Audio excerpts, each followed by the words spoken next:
What's going on, everyone? This is sorry, not Kelly. Shinjiro from Java Street Fight Club. I was thinking about Kelly. He's actually not with us today. He has gone to a better place, which would be Mexico. Uh, and pinch hitting for him, we have our good friend Kingdome here.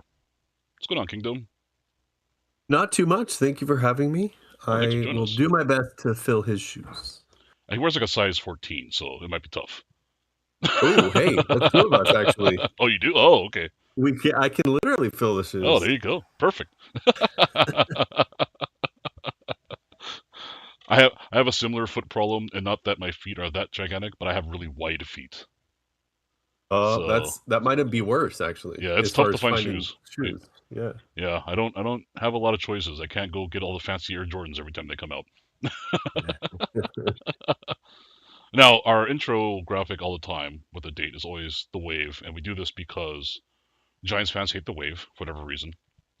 So it's a little dig at them.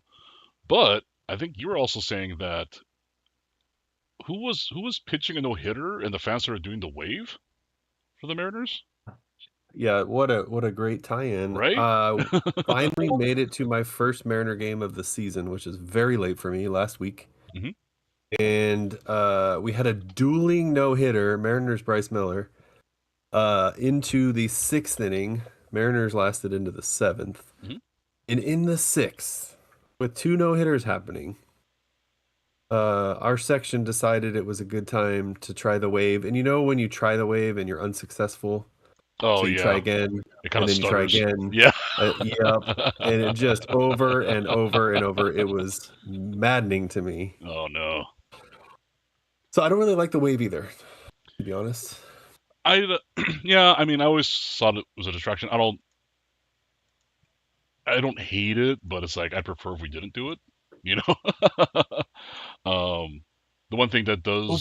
does become a little frustrating at Dodger games, which you've probably seen on TV, is we always seem to have beach ball delays. That looks like more fun to me, but It is a little more we don't. fun. The kids really get into it. It just sucks because they always inevitably end up on the field. It just never fails. So, anyways, we have Kingdome here with us. So, tell us, for those who don't know, Kingdome does Kingdome breaks, or I don't know what the actual name for it is, but he does breaks, and we've been friends for several years now. And we Mhm. actively participate in his breaks. We've done some watch alongs, which I think you guys have seen. Um, so, tell us what's new and exciting. You guys just finished the White Elephant, and you opened some Finest. Yeah, so in the short term, that's exactly right. Just last night, White Elephant is a group effort where there's some sort of format that allows for the people in the break to be the ones sending in the majority and sometimes all of the product. So in this case, it was basically one key marquee player from each team would be submitted. So it was just a wide variety of really cool stuff. And in the weird hobby that we find ourselves in, some of these cards, some of the nicer cards of like franchise legends are not the ones that cost a crazy amount of money. Yep. So, for example, probably the best example in this break was a Joey Votto, just beautiful. I can't even describe it in this format, but number to 49, but it's an auto and it's out of tier one, and it's just ridiculously nice for a probably future Hall of Famer. So yeah, just lots of cool cards. You never know what you're going to get. Different years, different manufacturers. It was good times. Yeah, I mean, I think we've talked about that in the past too. Like, there's a lot of recency bias in baseball cards, where some of the cooler older product tends to drop like a brick. Um, Yep. I bought like really cool Matt Kemp autographs, Andre Ethier autographs. You and me have Hmm. discussed Edgar Martinez autos are not that expensive, Yep. which seems crazy, It is crazy, and on one hand, it makes me angry because it's like, why doesn't he get more love? But on the other right? hand, I enjoy it because I can afford Edgar Martinez autographs. Oh yeah, I mean, I make a it's part of the hobby for me is I'm always scrounging for cheap like sub $20 autographs for my Dodgers, and there's a lot out there. Um, Yeah. it is a little hard to search on like eBay sometimes because people just list everything and anything incorrectly. Uh-huh. So it makes it a little tough for me to kind of find those deals. So I find them occasionally. I got like a what did I have the other day? I picked up like an Eric Karros from was it Donruss signature from back in the '90s, and Yeah. I'm matching Todd Hollandsworth, which is more of a Dodger name, kind of a joke. But they were all, I think it was like ten and $6 for those two cards. I mean, that's the way to do it. Yeah. That reminds me, I think his son, yeah, Kyle Karros playing for the Rockies. We Yep. just got him in finest. Oh, He's got a Kyle Karros autograph out of one of our finest boxes. yeah. They just finished the series of the Rockies yesterday. I was at the game. It was pretty funny because he hit a home run the game before. I want to say he has 8 career home runs. 4 are against the Dodgers. No way. And it's funny because this series, Eric Karros was in the booth calling the game. Oh wow. And there was a fun moment where Kyle made it to first base. And while he's standing there, Freddie keeps trying to get him to go look at the booth. He keeps pointing to Eric Karros, like, "Hey, look, there's your dad. Hey, look, your dad's over there." And he's trying to laugh it off, like, "Just leave me alone." Like, "Don't you want to wave to your dad?" And like, Freddie starts waving at him. Oh, that's great.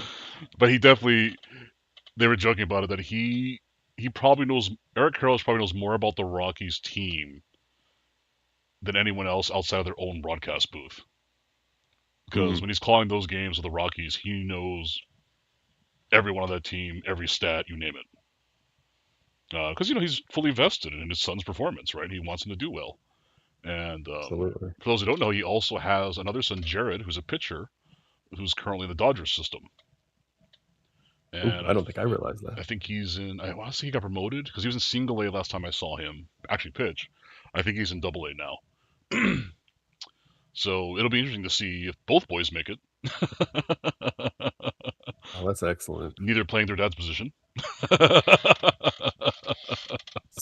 Second base, is that right? Yeah, Eric was a first Yep. baseman, and Jared's a pitcher. So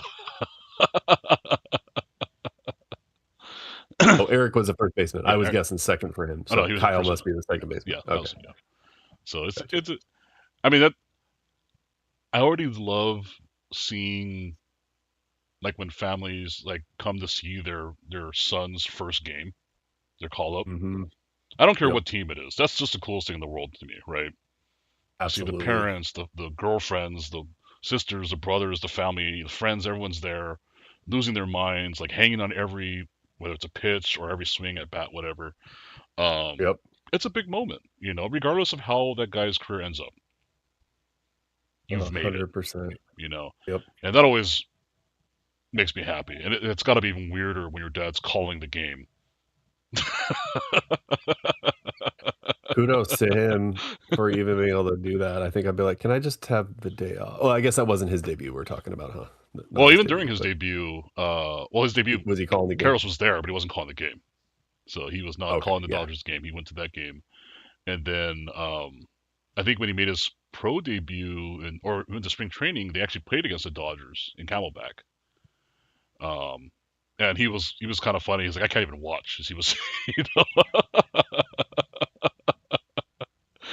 I I, can only imagine. This is how I am with Little League games that my son is in. I can only imagine. it's got to be. I mean, I can only imagine, like as a father, it'd be the coolest thing in the world to see. Oh, yeah. You Yeah. know, again, regardless of how well their career ends up being.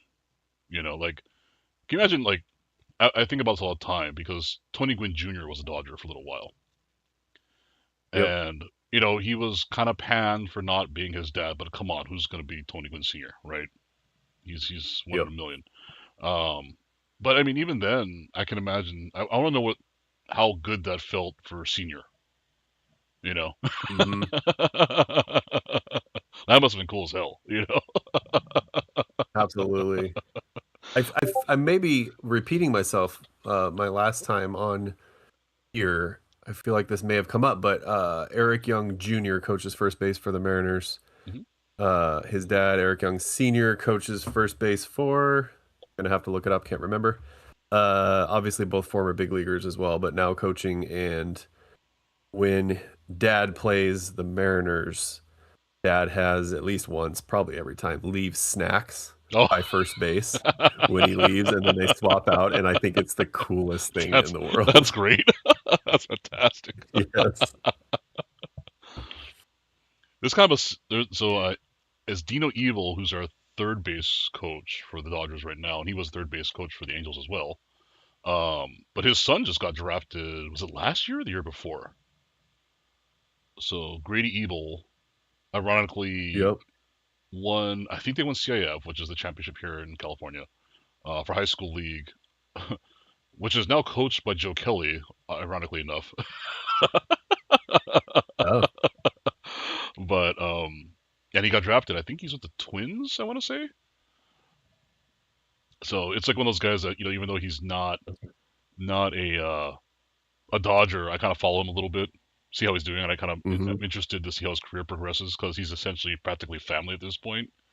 Because he grew up around Oh, the that's Angels with great. Mike Trout and Pujols and Otani, and then his high school years he grew up around the Dodgers with Otani again coming back in, and Freddie Yep. Freeman and Mookie and everyone else. I mean that I've seen all the videos of his sons getting like batting tips and playing in the batting in the cages underneath the Angels and Dodgers Stadium. That's a crazy life. Yeah. Yep. Who taught you to swing like that? Oh, Albert Pujols. you Yeah. know. Well, Mike Trout told me to do this. And I don't want to name drop or anything, but Who's gonna argue with that, right? yeah. I think his brother is eligible this year or next year, and he's also a really kind of highly ranked high school athlete in California for baseball. Hmm. So Dino's got to be. I mean, he was losing his mind. They showed him watching the championship game in the clubhouse at Dodger Stadium. He couldn't be there, and him and Joe Kelly, who was still on the team at the time, were glued to the TV because that's Joe Kelly's alma mater. Dino's watching his son. But it's fun to So hear him so watch that cool. game. They were showing it because he keeps transitioning between coach and dad because he wants him to do his best. But if he makes a mistake or he does something wrong, and the third base coach comes out, right? Yep. Oh, you can't be Be a picking like that. Oh, you got to. hard switch to flip, I would I can only imagine. imagine. Yeah. Yeah. I imagine for you it's not as bad with Little League because you're just kids still, right? They're playing for fun still.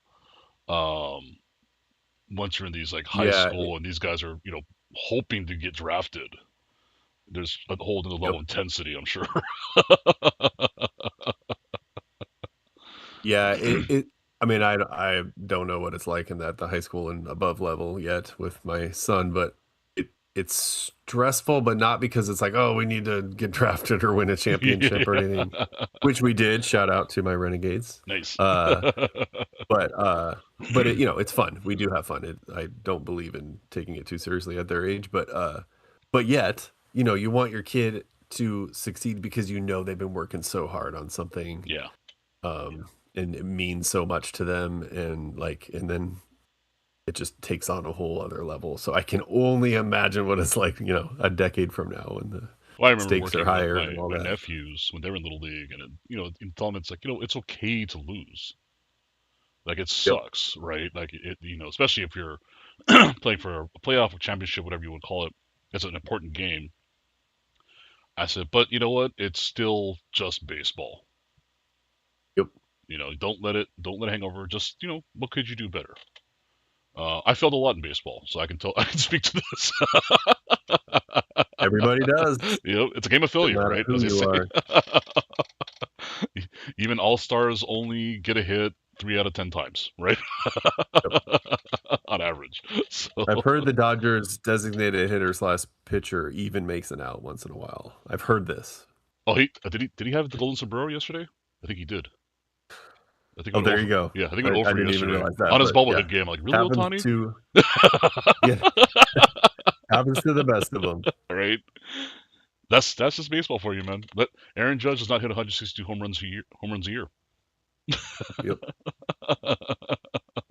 Might not hit any more this year at all, but that's another story. Oh God, yeah. I mean, what were they saying? it's not that he's coming back, but he's gonna get re-imaged or something. Yeah, something might not be Yeah, that's not. progressing. Yeah.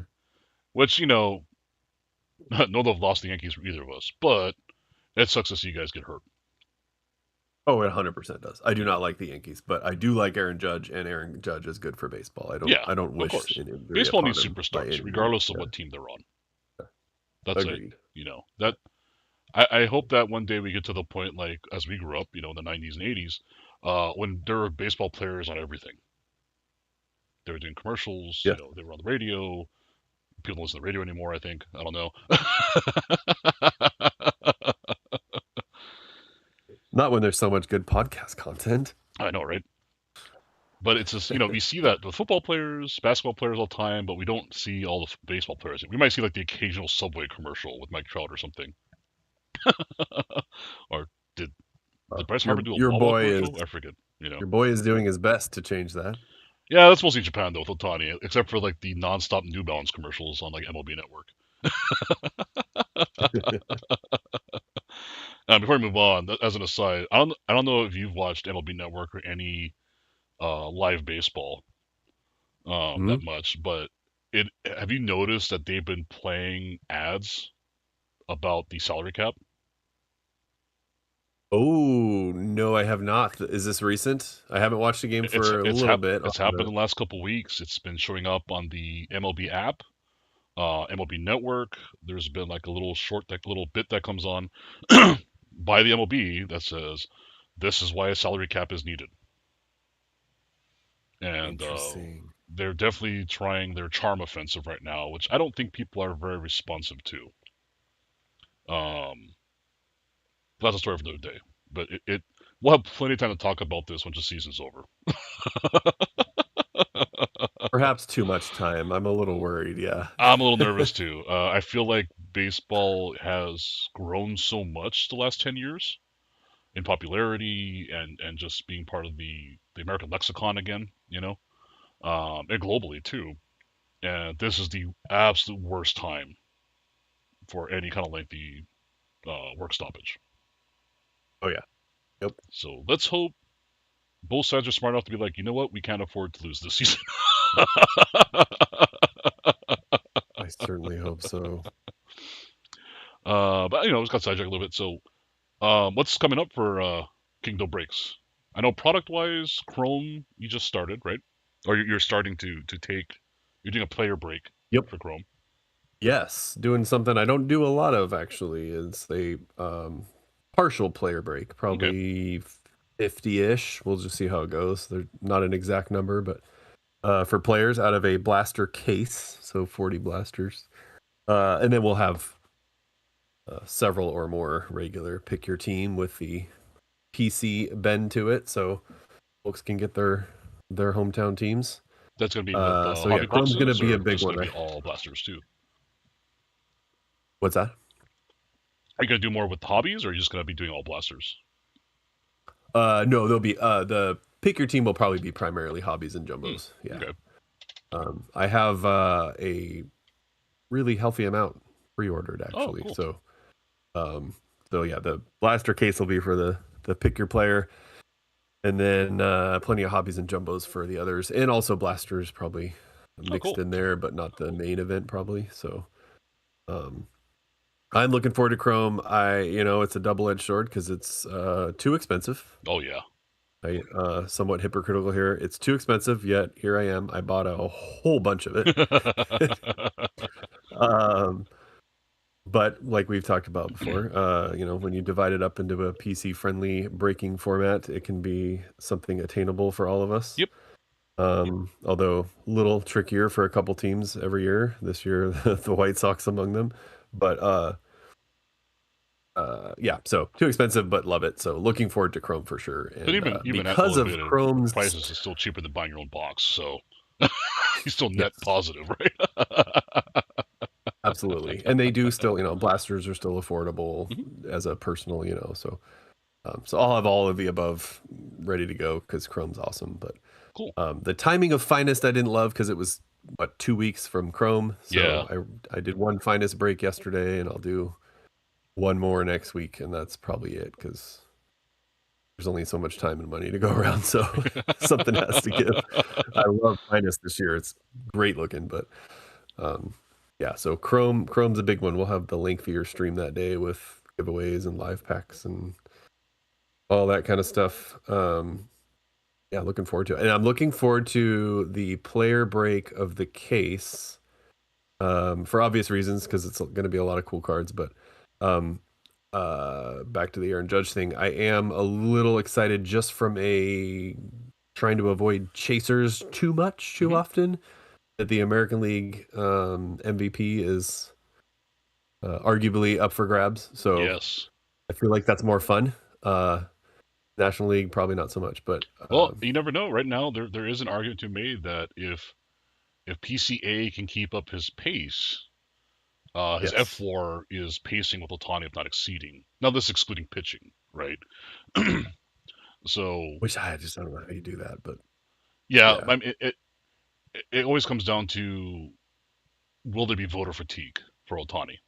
I don't believe there will be because I think, for the BBWA, they're kind of like, you can't not vote for him because people are going to think you're insane.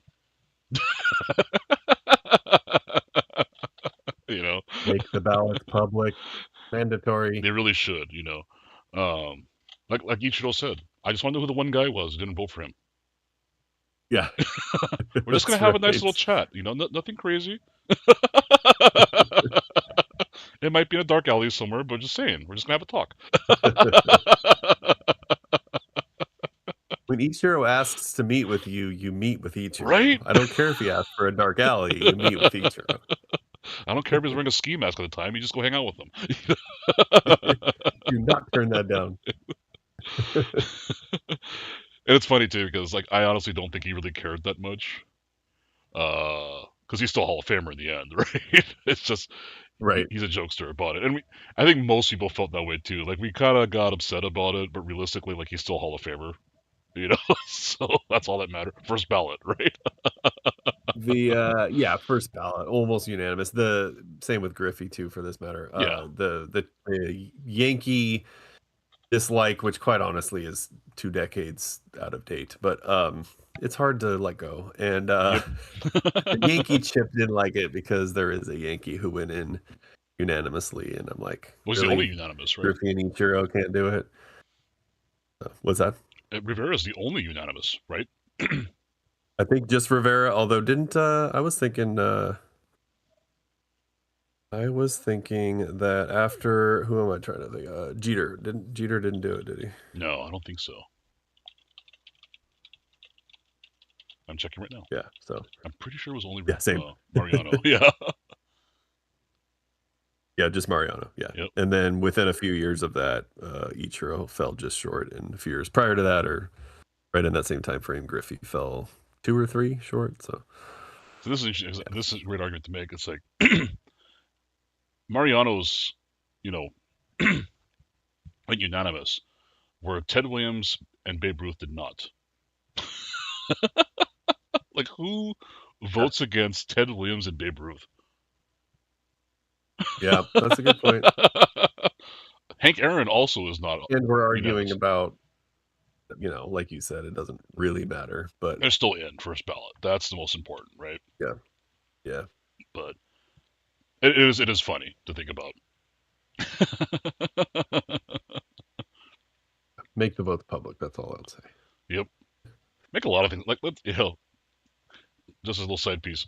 Going back to the whole discussion about the league and the CBA and everything, and owners complaining about spending. Make your books public, and then we can have a real platform to look at, right? Don't tell me you're broke with just saying trust us, we're broke. Right. Yeah, absolutely. If anything, it would were a really time- turn people to their side. If people go, oh my God, they really don't have any money. Right? Which, of course, we know that's won't not happen, true, which is why they won't show us the books. Exactly. Yeah. I think the Braves are the only one who releases their financials still. Yeah, because they're I don't know that world too often. They're like pseudo publicly, not publicly traded, but yeah, Publicly there's a legal owned, reason they have to yeah. be. Yeah. They're not owned by an evil multi-billion-dollar financial corporation like the Dodgers Yeah, like like most of them. Yeah, are. Right? Let's keep this ball rolling. Let's talk about our videos that CRFC released this week. You weren't involved in this, but you did watch them. First I did. one we want to talk about, which was really fun and really strange, was for 4th of July. We released a video where we opened these. It's from the Historic Autograph and Card Company, which is a mouthful. It was just called America's 250. This is called Part 1 City. So it's like that's a really long title. But what it is a series of cards they're releasing in parts. I think they did cities, they did states, they did military so far. I don't know what the second part of 26 is going to be. Um, we thought it would be fun to open for 4th of July because we assumed it would be something that celebrates America. And it kind of did in a kind of macabre way.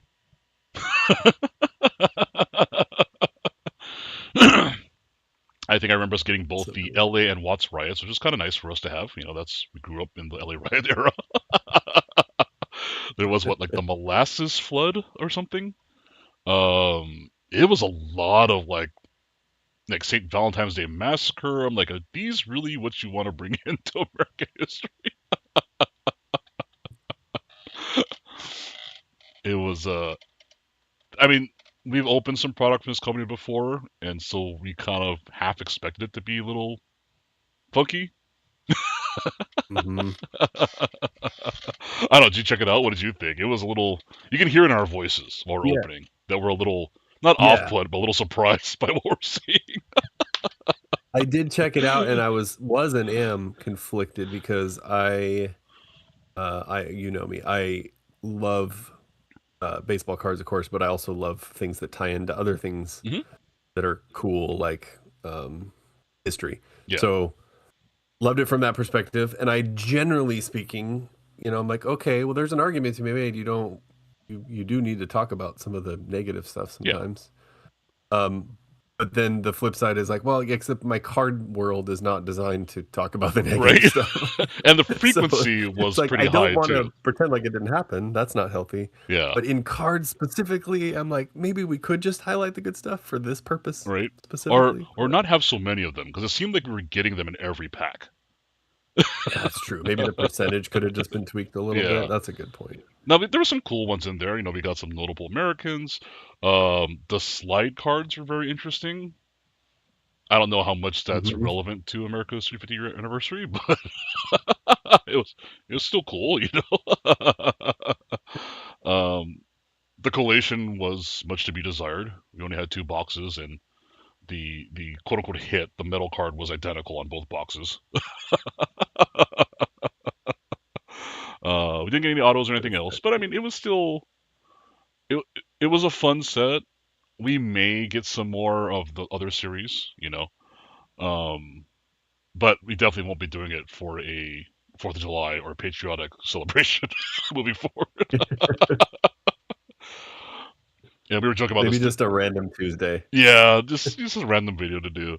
But so in our rankings of our favorite product that's not explicitly baseball, this didn't rank very high. So that means that Golden Age is still the undisputed champion right now. Oh, That yeah. that was so much fun. I'm definitely getting some more of that. That was more patriotic than The this was. Golden Age looked good, and the Cooperstown that you turned me on to both of Oh, those. Cooperstown's Those an are amazing great. product.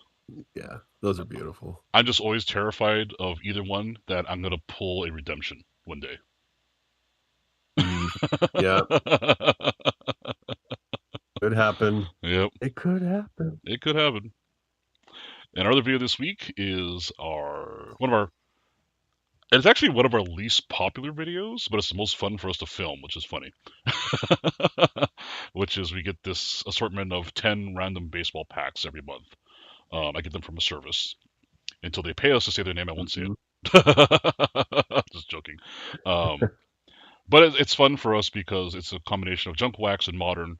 It's all over the place. We had some Panini Prism in this one. We had Topps Chrome, a bunch of junk. We've had some weird stuff like Topps 10, which I never knew existed until it showed up in one of these boxes. We've seen, obviously AG and Gypsy Queen, all kinds of fun. It's if you're just like cards, it's fun. Hmm. And we pulled some autos and other. It's mostly hobby packs, so we pulled some pretty cool stuff from these two over the years. So,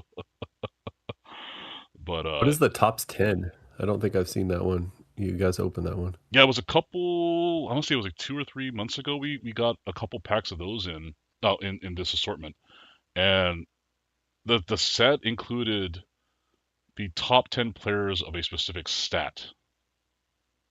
Oh, I do remember. Okay. Yep. Yeah, I'd never seen them before. I was like, this is kind of cool, but you could tell it was a really small checklist because I think we had 3 packs, and I think we got one card 3 times in all 3 packs. I forget who it was specifically. Oh, So I'm like, this must be a tiny checklist for this set.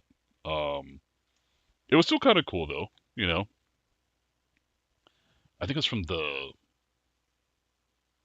was it from like maybe like 2018 or something? I gotta remember what year it was from. It was definitely in Topps more experimental era. You can tell. yeah. Pre Fanatics, right? Yeah. Well, Fanatics is how long now? Yeah. Been 3 years? 4 years? 2022, yeah, 4 years, I Okay, think. 4 years. Yeah. Yeah. Won't say too much. It hasn't all been wine and roses, but it hasn't been objectively terrible either. So we'll just leave it at True. that. True. And let's see. The other thing we're going to talk about now, and this is something I don't even call it a collab. We're doing this with you, Yeah. which is Pulse, which is a card company we had never heard of until you brought it up to us. And we Yeah. got really excited with this release because, I mean, we all love Big League Chew from when we were kids, you know? I do Yep. like the artwork. I like the whole look of it. When is it actually coming out? Well, small company, so summer. How's that for a release? So we have until like I end know. of I August. think mid-August was the Okay. target date. They're still finding their footing, I think, in some ways, because those dates are somewhat fluid. But Okay. August, I think, is the plan. So, We're excited to check it out, though. I know you're going to be doing some breaks with it. And I think we yep. have 2 boxes coming our way. So it'll be interesting. I mean, we like unlicensed stuff generally. I think you do too, right? Yep. I think I've been wanting someone to do this for a while, and people have over the years, different companies have over the years, but you find a brand that's synonymous with baseball, like Big League Chew, Hmm. and you make unlicensed cards, Yeah. but it tricks, at least my brain, it tricks my brain into thinking they're licensed because you're seeing Big League Chew on there. Yeah. And you can forget about the fact that you're not seeing Major League Baseball logos or anything. So I think, Well, I mean, I I gotta haven't seen the say, cards yet other than the teases, but from I think just it this looks image, so fun. except for Nick here, it's pretty smart using these specific imagery. Yes. You hit the Yes. skeins, you don't really notice the pirate logo's missing. Say Roman Yep. Anthony here, right? It's a big swing for mine. Skeins again here. He's mid release. You can't really notice the pirates are missing. Yep. So it's a clever use And of like we've talked photography, about with which I other, appreciate, you know? yeah, like we've talked about with other unlicensed stuff too, and the price point is so nice. Oh yeah, that's the big one. Like a 2 auto hobby is 80, I think. Yeah, which is crazy, And right? a mega's about half that with 1 auto. Yeah, I mean it's great. Well, we'll see the cards, I guess. Maybe we'll be massively disappointed. Yeah, I gotta But say, all because signs point to it being cool. when it comes to license, like for all of its flaws, I still like Panini. Um, and it comes back to me and Kelly with our like we just love shiny cards, and Uh-huh. they're extra shiny compared to Tops. They Yes. use much more dramatic foils. They use a lot more color. If you love color and shiny cards, Panini's pretty hard to beat. So I'm curious to see what Pulse does. Like it's also for people of a certain age, ourselves included. It's one of the only brands left outside of Tops, of course, where you can still get some throwback stuff that Yep. reminds us of 80s, 90s. Hmm. Donruss in particular, but because everyone else is pretty much gone except for Tops. So Yeah. or they're not, not producing baseball cards like Upper Deck. So that's another appeal to me. It's like, oh, I remember that design. Yeah. Give me modern players in that design from Like someone that's it is not cool Topps. that Tops does each insert every year insert's gonna be from 30 years ago, whatever the heck it is, right? But Yep. 30 30 years ago, there was a yeah. lot more baseball card companies than just Topps. Yep. We Yep. remember Exactly. Pinnacle's designs, Upper Deck's designs, Leafs designs, Donruss. We remember all those designs, and Topps is not going to reproduce those. Right. So Yep. it's just cool. It's. I wonder how that's going to be for like your kid Princedome 20 years from now. If baseball Yeah. cards are It still a seems thing, more sad. you know? Well, for kids of his age that are into the sport itself, like baseball card hobby is alive and well. Yeah. But definitely looks a lot different than it did when we were kids. So Oh, I wonder what's going to like when they're our age. yeah. Oh man. Yeah. It's a We've good gone to question. pure virtual cards at that point. Who knows? I feel like it has staying power because people like it because of all the I think the digital nostalgia and like the landscape that tactile we find nature of it, ourselves in. just having a physical Yes. item is important to Yep. people. Like, Top still has, is it Bunt? That's still a thing, right? Yeah. Yeah. It is. Yeah. I'm on there. I don't I'm on there just basically to try to get actual cards out of it. Yeah, that's what some people I've heard. Yeah. But yeah, I mean it's cool. Like why not? I'm no problem with it. It's just yeah, I like the physical card for sure. Yeah, same here. Speaking of physical cards, our next slide here, something Topps just kind of dropped on everyone. This specifically Yeah. concerns Chrome Basketball, Update Chrome Basketball. So I'll just read it off real quick here. Following unprecedented demand for yesterday's 25-26 Topps Chrome Update Basketball pre-order, we are working to provide collectors a chance to open packs at retail price. Now, that sounds great. Let's see how they do this. For Friday's Topps Chrome Update Basketball Mega pre-order on our website, all boxes will ship with the plastic seal fully removed. All cards Hmm. will remain untouched. Removing the factory seal helps discourage the immediate resale and gives more collectors an opportunity to purchase at retail. This is an initial test of a larger program, working to ensure that more collectors can buy the products they love at retail prices. And then, of course, the little, PR at the end. We want you to know that we are working tirelessly to make the collecting experience as enjoyable as possible for everyone, except for pricing, from first-time buyers to lifelong collectors and everyone in between. So this is not new. It's new to Topps, but I think it was earlier Hmm. this year, maybe even last year. The first time I've heard of a company doing this was Nintendo with Pokemon cards in Japan. So when you buy packs at the Pokemon Center, which are still limited, right? But people are going in, waiting in line, buying them just to flip them. They had tried a lot of things to prevent resellers in the past. They tried making them take quizzes to buy the packs. They tried a number system. They tried using IDs, but it never really ended. It never really stopped at all, right? So they went the extra mile. And what they did was you buy your packs, you can't grab them, they grab them for you. And then after you pay for them, before they hand them off to you, they cut them open. Yep. Not just a corner, but it's now a non-resellable pack, right? So it seemed like that collector base seemed to really enjoy that idea, you know. Hmm. I'm actually was for it too because if you're buying it for yourself, you don't care. Absolutely. And I feel the same way about this. People are complaining about it. I'm like, you're probably a reseller because if I'm getting it direct from Tops, I don't have to worry about it being opened and weighed. And that's what this Yep. is. This is not a retail product. This is a retail product shipped from them. You're not buying this at Target, right? Yep. Um, Now, conversely, Targets also not all Targets. Some Targets have started doing this as well, where you buy the box at checkout, they rip the plastic off before handing it back to you. Hmm. And they're only letting you buy cards at a service counter, not through self checkout or normal checkouts anymore at certain locations. It's a little sad it's come to this, honestly. Hmm. What are your thoughts? I have no problem with them doing this if we're getting stuff direct.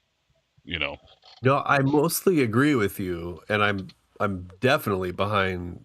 Like, let's see what happens. Maybe we yeah, separate some of the nonsense in collecting versus the not. Um, I I don't think their motives are the same as ours, but Hmm. maybe our goal or the way we get there can align. Hmm. Because what I suspect will happen if they continue doing it, I don't know if they're going to go to hobby and then what happens in retail or even card shops. Yeah. Do they leave that up to the discretion of the card shop? Does it now take standing in line, whether it's retail or a card LCS? Are we going to have to wait in these lines now because of the new rules? I mean, who knows? But I I assume what was going to happen is if it is successful, even if it's only in retail SKUs, then Tops will get the slice of the pie they've been missing out on Hmm. and raise the price of the retail SKUs.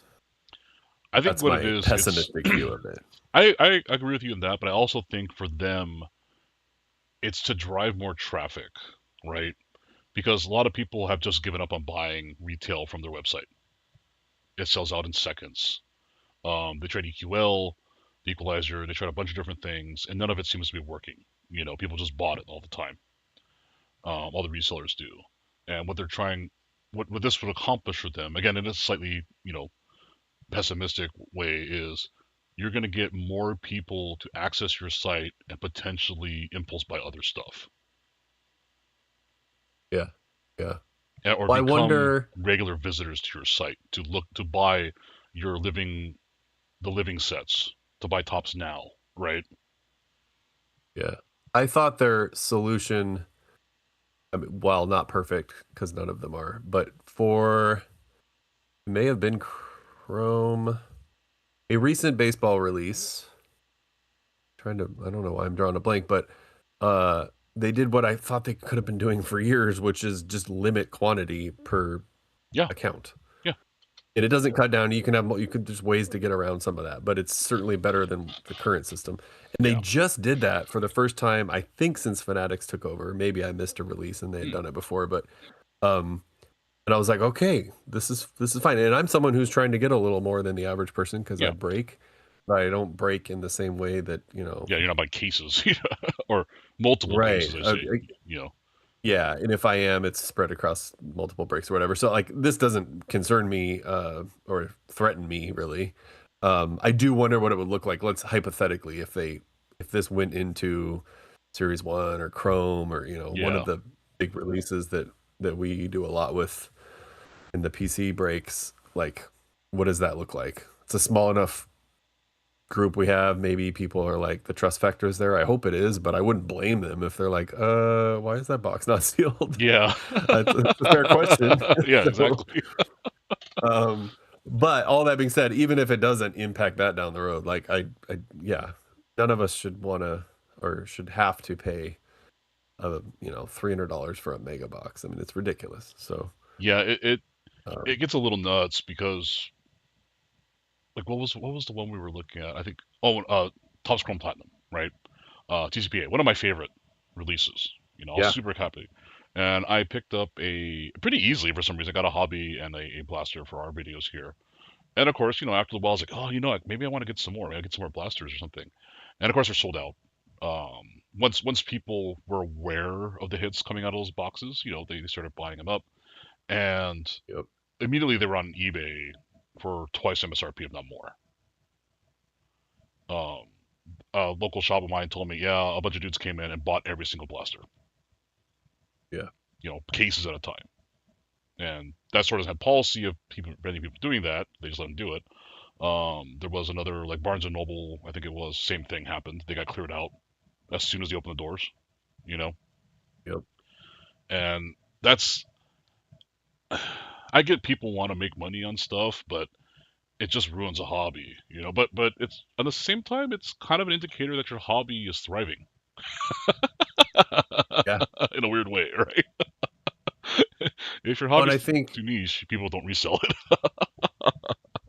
right, and I think there's always been flipping happening, Oh yeah, well, especially in the last 10, 15 years, but yeah, and particularly in the last 5. But uh, so yeah, you don't want it to go away completely because that's probably a really bad sign. But it's gotten it's gotten out of control, yeah. and it's It's out of hand. interesting the timing because Topps now has football and basketball, which I dabble in with an occasional blaster just to check them out, but like it's not my thing. Hmm. Um, but it's gotten, all those eyes that used to be on Panini are now on Tops. So, Yeah. and all those accounts and all those internet clicks. Um, and that the first release happens to be, a massive basketball release that those megas can have they can still rookie debut patches. I don't know if they call Mhm. them something different for NBA, but the megas can potentially have those. So yeah, I can imagine those megas would be, maybe still will be, because there's gonna still be flipping happening. But yeah, those megas are gonna quadruple or something crazy. Yeah. So it's gonna be really interesting to see what happens with this one. Yeah. I'll be kind of cautiously watching to see. I kind of hope they don't do this to the hobby product. Um, because people who buy hobbies are not retail customers normally. Um, I wouldn't be opposed to them doing it with hobby product too. But like you said, it's going to become a trust issue for breakers or anyone else, right? I mean, even our videos where we don't break, we just rip cards. But people are like, oh, well, you guys probably put a loaded pack in there. As a, we wouldn't, first Right. of all, but when people would question it, right? And honestly, Yep. that's a small price to pay if it means that people are still able to buy a hobby box for themselves and their kids, Yep. after the first 3 minutes of releasing. I don't want to be overly skeptical because I really am genuinely fine with it, even though I do suspect it's a bottom line thing for Tops. But Oh yeah, for the rest of us, I think it'll be a good thing. But I am also skeptical. Like, who's to say that collectively we can't pivot? I'm not saying we should. By we, I mean everybody who does something with cards can't pivot to a world where box flipping, instead of flipping the literal box, you flip the box that came from Tops and you just don't crack that seal. hmm And the only difference would be, the shipments are going to be twice as big because you're going to have a box within a box. You know what I mean? Like yeah. it's just tape, and You're flipping maybe there's cases ways around instead that. of It's true. flipping Yeah. individuals, right? Yeah. Which are harder to get a hold of anyways, Yeah. cases. But yeah, it'll be interesting. What Tops also needs to do is just turn off the stream of trucks that pull into the big box guys online, because Oh yeah. that's who's getting so much of this product. It really is. I Just mean, allocate more to your website, or really please. like, they I don't know how much their policies change, but I've read articles on like how difficult it is in LCS to get product from Tops. You typically have to Yeah. go through distributors. Not like that just makes no sense to me, Like Well, like ones it's that are on allocation appear to, they can get something, but what is something, like one case yeah. for an entire town or Yeah. multiple town? Like it's not enough. And meanwhile, try not to drop names, but these big box guys have just pallets of it. Oh yeah. Like I So don't I mind, don't I don't understand. Costco having super boxes or Target having blasters. That's retail product, right? Or Oh, sure. that's fine. It is, or like those weird Mayher packs, which I'm trying to look at picking up some just for fun. Um, but yeah, I know what you mean. Like the big box guys, I'll say it. Blowout cards, David Adams, Okay, there you go. Yeah. Steel City. Yeah, That's one of they them. Yep. always seem to have cases and cases and cases and hobbies for days at inflated prices, right? It's their Yep. business model, so kudos to them. They have to make money too. I get it because I don't know that Topps is really giving them a discount because LCS is telling me they don't get much off on the product either. The ones who can buy direct, right? Yeah, I do wonder what their allocation price is. But Yeah. and the big box too, part of there's two middlemen, because you can buy a box or a case from Tops hmm as a regular person. You can sell it to one of the big box guys Yep. for whatever the percentage is. So initial buyer is making money, and then big box makes the money. So there's two middlemen in there, hmm which of course jacks up the price even Yep. further. So I still think Tops is allocating a whole lot to those guys, Yeah. but there was some leaked numbers about that. But I also think they're getting a lot of it because they're buying on the secondary and then flipping it again. So Especially for like that's why you mostly see me and Cali open a lot of flagship because it's something we can usually get pretty easily, mhm. and they print millions of flagship, right?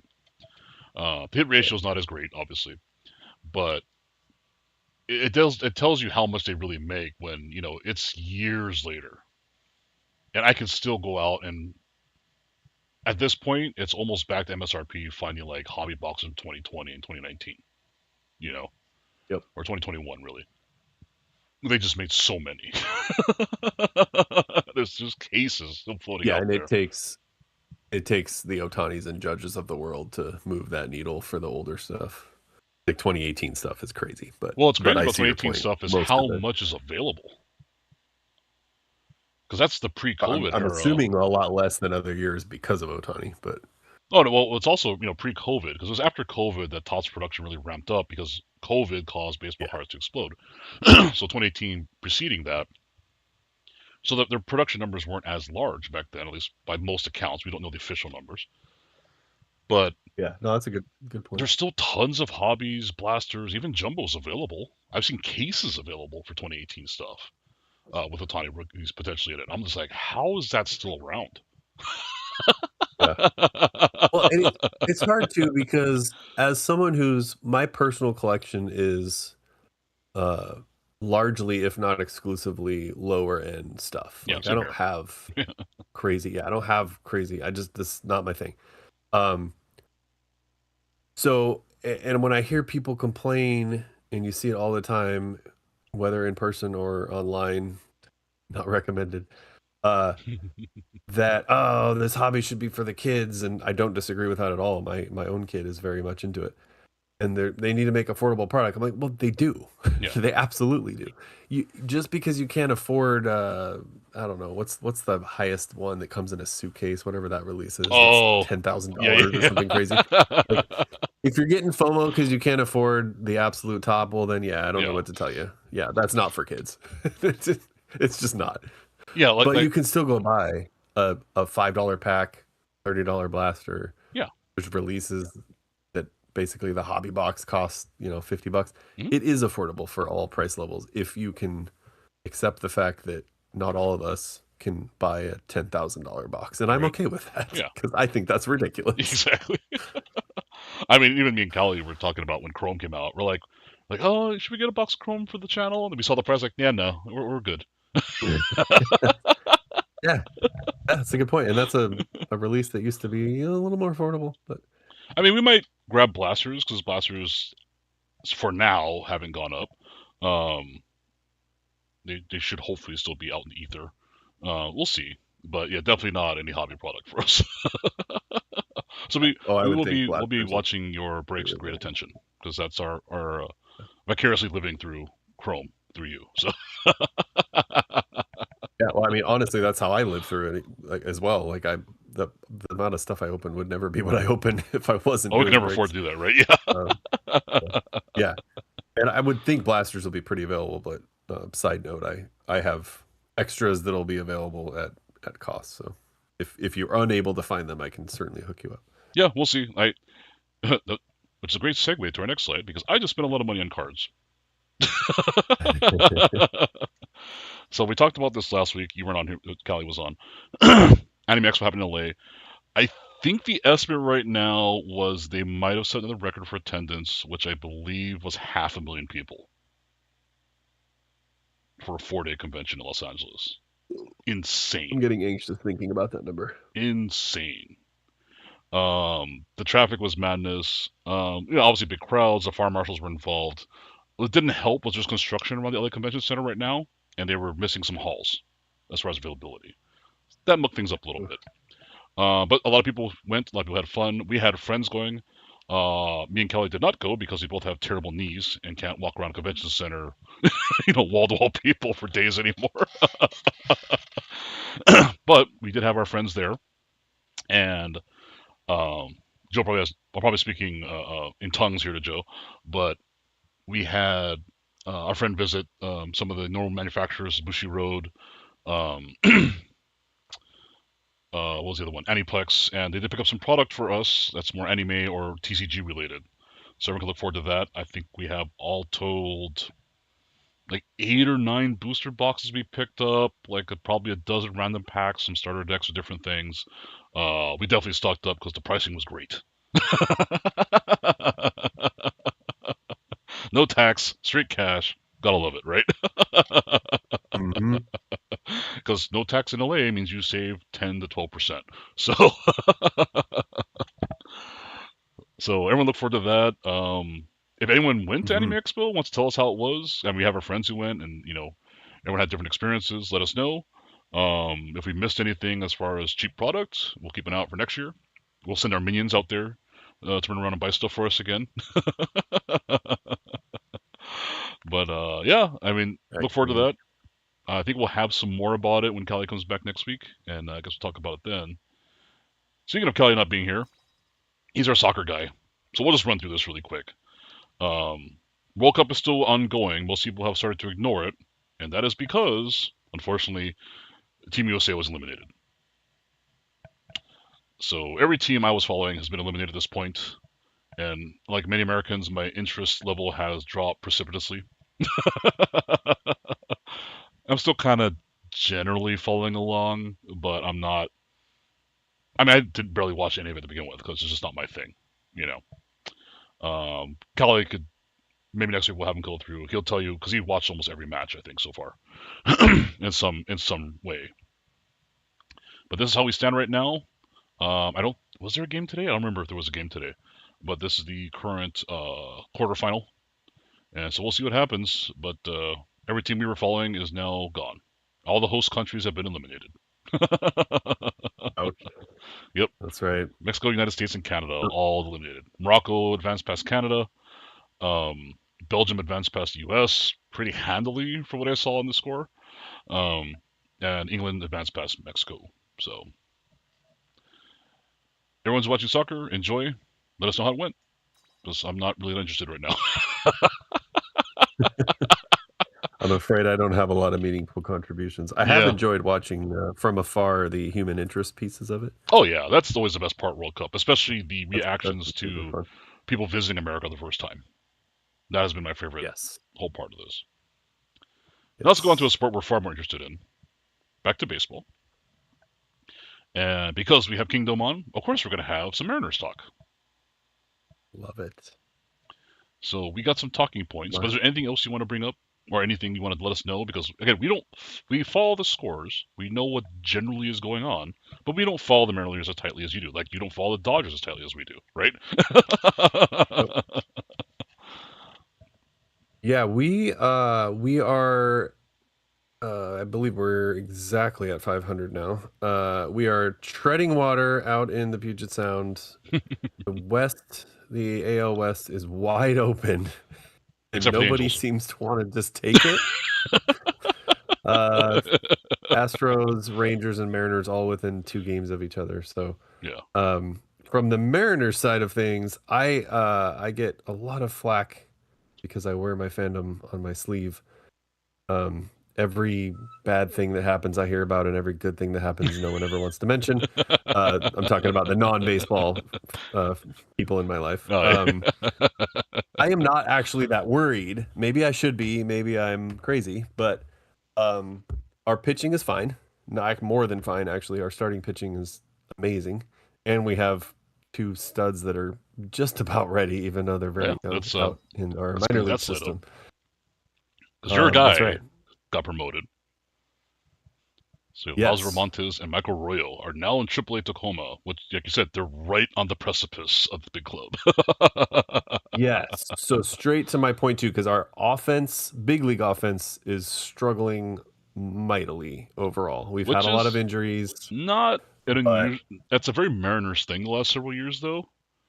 The offense, at least from an outsider view, has always seemed to be the missing component. Yeah, we tend to be very good at developing pitching, and not as good at developing hitting overall. But I'm optimistic because already, even in the last month, we've had 1 promotion in Cole Emerson. Crawford moved over to accommodate. Cole Young looks good, so our infield has 50% of our infield is turned over since last year. But we're just not firing. And then Julio, who's doing fine, not otherworldly, but doing fine, is injured currently on the concussion protocol, but should be back. I was at that game that he got hit, actually. Oh, really? Oh, no. Yeah, it was. In fact, it was a thrown ball on an infield play. It wasn't even a pitch. Oh, was it really? I didn't see the play. Oh, no. A little less speed. Yeah, just got him in the back of the head, right under the helmet, or glanced off the helmet and got him in the back of the head. So he'll be back, and he's fine. or will be, I guess I should say. So I think we'll be fine. The elephant in the room is America's catcher, Cal Well, Raleigh. we have a slide Ooh. for that, so we'll get to that. Yeah. Okay, we'll just hold off on that. My boy Cal Raleigh, he's broken and showing signs of being fixed. But the reason for my optimism is the AL West is just not all that good right now. So like, we don't need to completely catch fire. We just need a little bit of fire to happen, and we should be all right. There's no reason to think that our offense will be this terrible the whole season. And the And our pitching's still pitching, amazing, right? which can win you games, is ridiculously good for the most part. So, I mean, how many times have you guys flirted with a no hitter in just the last 2 weeks? yes, the seventh was the deep one. The game I lucked out into seeing, that was the deepest run. But yeah, it's happened a few times where it's long enough to start thinking about it. Yeah. Deep enough into the game that it enters your mind. Yeah, the pitching has definitely been the highlight of the team so far this year, and it kind of reminds me of what I said last year, in kind of like our season wrap up. We had a chat, and I said, for the Mariners to take that next leap, to me personally, was I need to see Julio become MVP contending Julio again. Mm-hmm. And he kind of hasn't. He was a little better this year before the injuries than last year, but it's like I kind of know what he's capable of. He's capable of so much more than he's showing, and it felt like he was always that spark they needed. Cal took that over last year. He's historically a second half guy. I know he's trying to ditch that reputation, but in his 4 or 5 seasons in the big leagues, he's always better in the second half, like by a landslide. So he had a run in 2023 where he was just, I forget I should know the number off the top of my head. He went like 18 for 23 with this is stupid. Yeah. 5 bombs and 7 doubles. Just a ridiculous run. Obviously, he's not going to maintain that over the course of months, but yeah, he in theory should heat up any day now, probably after the break at this point. But hopefully the other guy who we're going to bring up now will also heat up. It's been kind of a trudge for him. Mr. Cal Raleigh. It's been a weird season. Yeah, he's been cold. I think everyone knew he wasn't going to hit 60 home runs again, right? Like that's just such a hard thing to do. We weren't expecting. It'd be cool if he did, but no one's banking on it, right? He's never been a 4 average hitter. He's a power guy, right? Nope. So that really wasn't a big surprise. But the drop off post injury has been pretty bad. What was the actual injury? It was like oblique or something in the somewhere in that area, oblique or abdominal related, which is always like, and for a catcher too, iffy, and that's a nagging one. Yeah, I think he was probably hurt longer than he or the team or whoever let on. I believe it. He's showing signs of life. 2 doubles yesterday. I think it was yesterday. His bat is looking better. I'm not a qualified hitting coach to dissect it too far, but he's looking better. I suspect he's near or fully healthy. So yeah, we just need, we don't need 60 bomb guy to come back. Yeah, that would be nice, but we just need 230 hitter to come back, which would be pretty amazing compared to what he's hitting now, which is like $160, I think. So there you go, 164. Yep. Yeah. And then we glazed over it. I have to talk about real quick Lazaro Montes and Michael Arroyo, who have been called up to AAA, which happens to be right down the street from where I live. Oh, cool. One town over across the bridge. So I'm going to get to see them play, hopefully on the next homestand. Awesome. I have been following these guys since we got them, basically, since we signed them. I have a larger stack than I care to admit of their Bowman cards. And I got the opportunity, me and my family, to meet in a meet and greet at a Mariners event. Montes specifically, who is super cool. Just really, I don't want to be cliche, but he has that like the way he can interact with people. That's great. You love to see that. Yeah. And he was 19 at the time, I think. Oh wow, okay. So he's still learning English. Like, I was blown away by how cool he was. Me at 19, I couldn't have done it. So, um, You were born here. yeah, I've loved him ever since. He was super kind to my kids, That's cool. just made a fan out of me. So, and we're gonna get to go see him play in Tacoma and hopefully Seattle. Probably more of a cup of coffee in September would be my guess, but one more injury to our outfield and we could definitely see him. So, Yeah, for me and Kelly, that's I think you've heard us bring it up a lot. Is Jose DePaula. That's the guy we followed yes, from. We've seen him play in single A. We haven't watched him in double because he's in Tulsa, Oklahoma, and then triple A in Oklahoma City, a little far from us. Um, but yeah, we've kind of followed him from his first real year in the minors in complex league and stuff like that.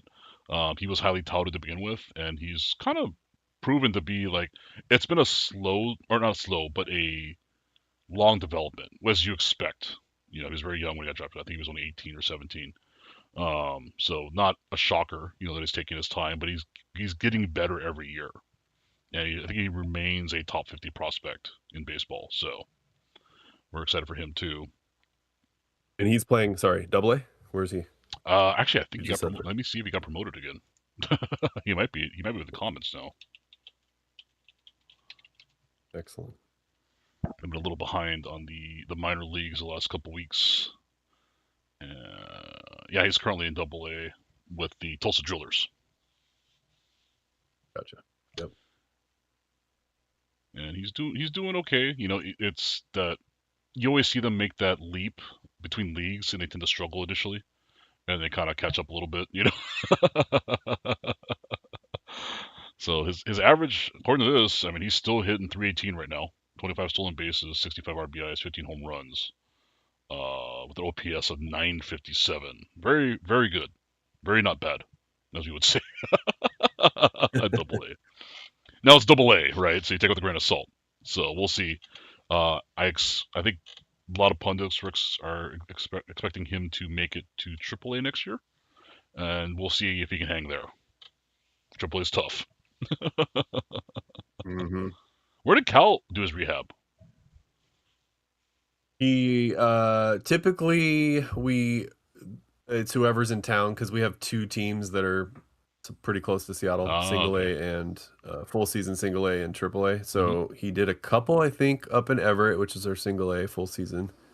And then when the Rainiers, our triple A team, came back into town, he went to Tacoma. So Oh, a little okay. bit of both. Yeah. And as expected, of course, it's just nice to see him healthy. He absolutely destroyed AAA. I would And hope he would. Yeah. even though you know better, you get so excited.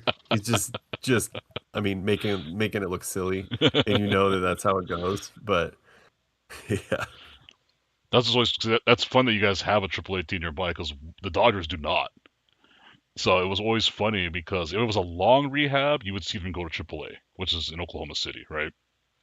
But if it was a yeah, short, we just need you to get a couple games in before coming back to the team, they would play for the single A team. And so it's crazy to go to a single A team and you're seeing like Kershaw pitching. yeah.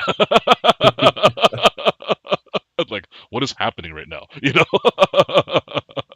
It's Has happened. its own appeal, I'm sure, for those kids. But Oh, it's crazy to see them in such a small stadium. You know. mhm. Yeah, we're fortunate. It's Tacoma to Seattle, 30 to an hour and a half, depending on traffic. Super Oh, not bad. close, and Yeah, then that's me pretty good. me personally even closer to be able to get to the game. So it's awesome. Oh, cool. Let's get the ball rolling. It's my turn. We'll do some Dodger talk real quick here. This one's kind of a bummer, but it's important to bring up. The Dodgers called up our one of our catchers from the minors, Elizer Alfonzo Jr. And unfortunately, when he was called up, his family's from Venezuela. He still did not know. I think it was his stepmother and his sister were still reported missing. And the tragic part of this was he found out that they had been found deceased the day of his first ever major league start. That is rough. He did okay in the game. No one would fault him for not being okay in that game, right?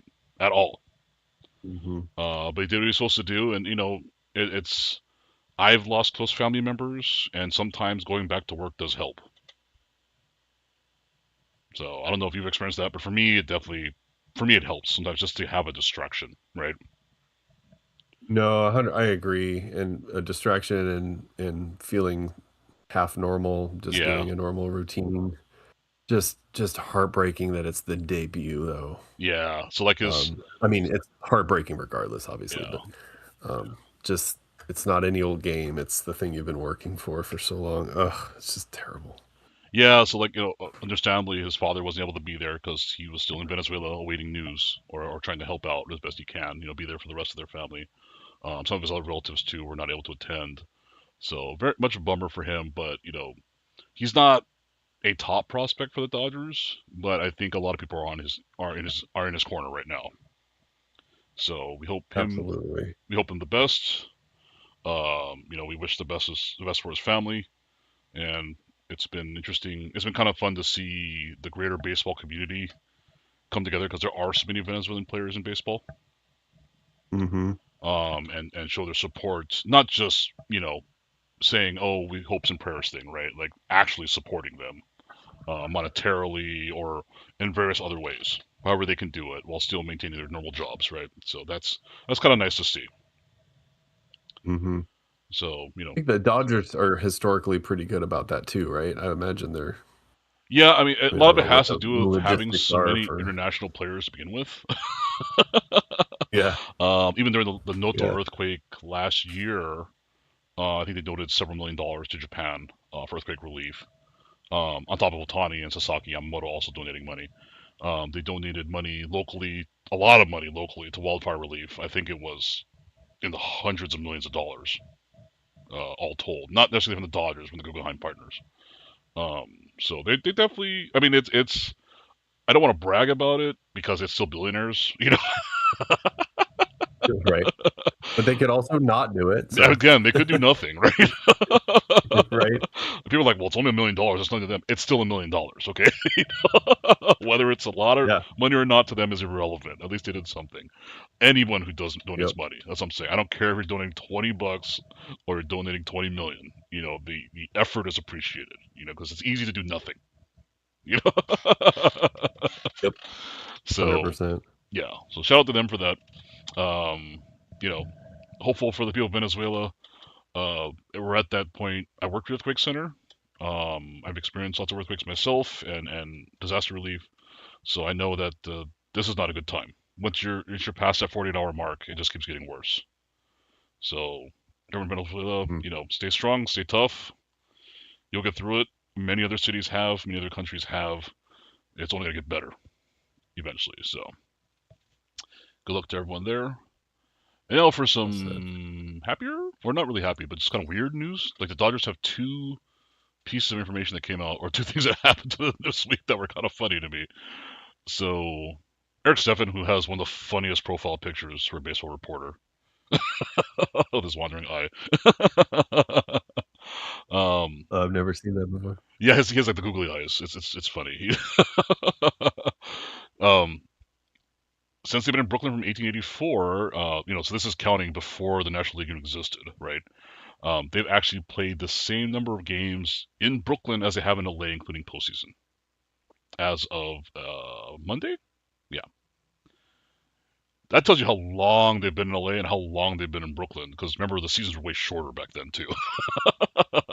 It was 120 games for a while, I think, and I even was not around, obviously, when they yeah, moved. I was not alive yet. yeah, However, it's just close enough that I know plenty of people who remember it.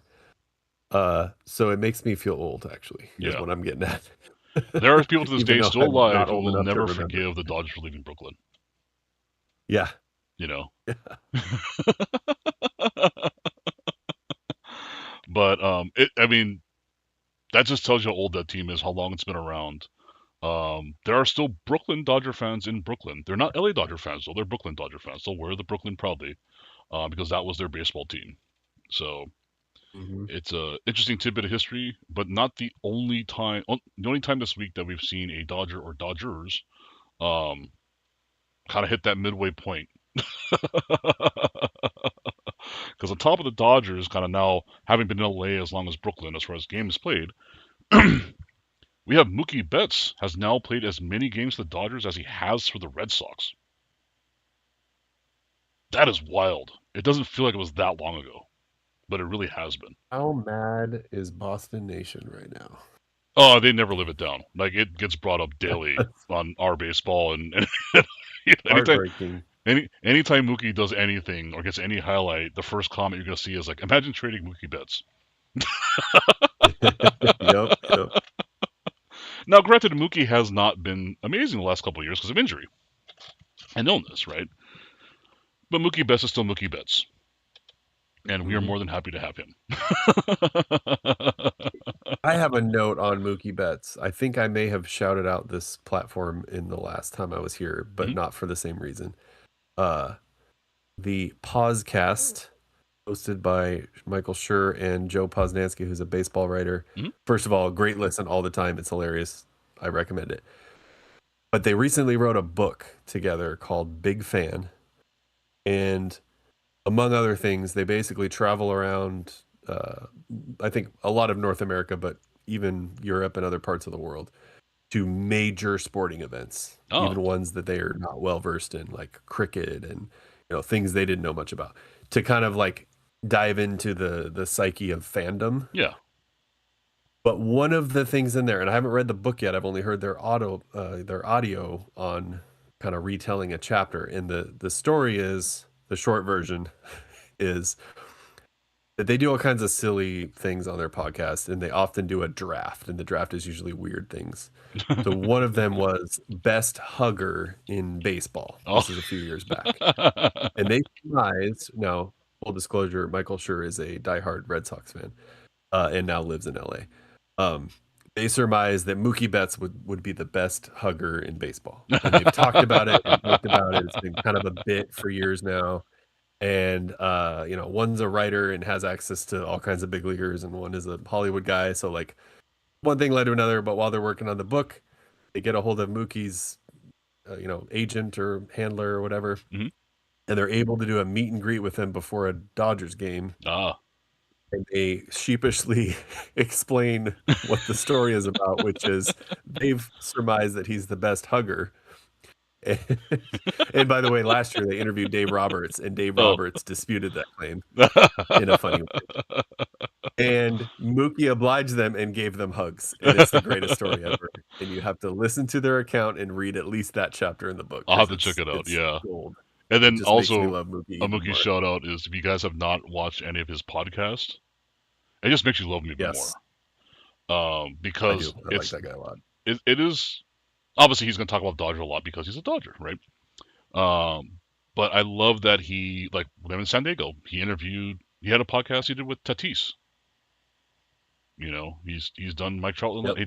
He does opposing players, and you see them interact. You realize that the fans may hate each other, the players do not. Yeah. They're essentially coworkers in a weird way, right? Like they're all in the same industry. Yes, they're competing, but once that's over, they all have the same job. They're part of a very small group of people in the world. And maybe Tommy Pham has some bad blood with people, but generally everyone he's talked to, they'll joke about the rivalry or they might throw a couple shots at each other, but it's never anything malicious. And I think fans can learn from that. Like it's fun to poke around and talk a little bit of trash, but don't take it seriously, right? let's not Hmm. let's not get crazy. Like me and Kelly always say, we have to change the definition of fan from fanatic back to fancier. We are baseball fanciers, not fanatics. Let's go pinkies up. New era. So yeah, Mookie is now split time between the two. Um, it's funny because there's a discussion with Freddie, right? Because at this point in his career, Freddie Freeman's going to the Hall of Fame, and so discussion not only amongst Dodger fans but also Braves fans is when he goes to the Hall of Fame, what cap does he wear? Now there's an argument to be made with Freddie. He accomplished, excluding championships, much more with the Braves, right? As far as his career stats, counting stats, everything else. Played with them much longer. Mookie now, having split the difference, the only thing really lacking from his Dodgers tenure was not winning their MVP or batting title. I don't think he's gotten a Gold Glove either. I think he had one maybe as an outfielder. Um, but He's a Dodger the Hall of three Famer, right? rings makes it a much easier discussion, right? Yeah. And Freddie is a And tough Freeman too, discussion too right? because of the Is it? walk off. I just assumed he was in. Huh? What? I just assumed he was in as a Dodger. Who, Freddie? Yeah. Yeah. Well, I both mean, of them, there but there yes, is Freddie. there is a strong argument that would say that he either goes no logo or that he could go either or, right?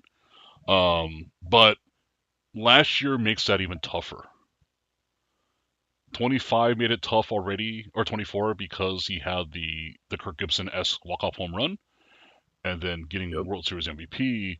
Um, but going back to backing the second one and having another walk-off home run in 18 innings, it's become his most iconic moments of his career. Recency bias Yeah. aside, I thought that moment was the yeah. seal that sealed it. So I But knowing Freddie and how fond he still lives in Atlanta most of the year during the off season. Um, I won't be surprised if he would go in. You know, he would. They don't get the pick all the time, but they can request. He might request no logo. I would totally get that. I completely understand it. Um, what I think does make it tougher for him right now is, do you know how tight he is with Jason Hayward? I don't. Do you know that story?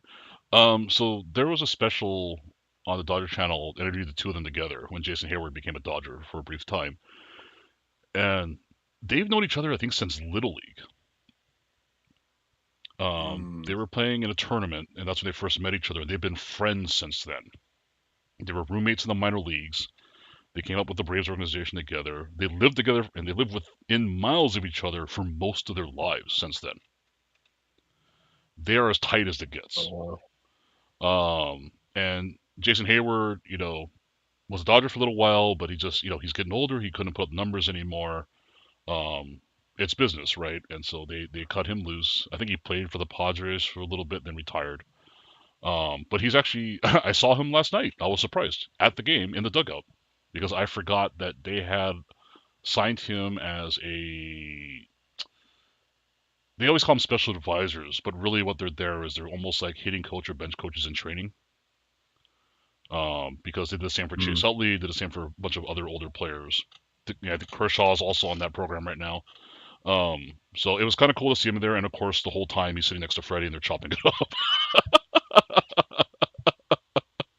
So if the Dodgers, it's like a psyop. You keep J-Hay around, you're gonna keep Freddie around.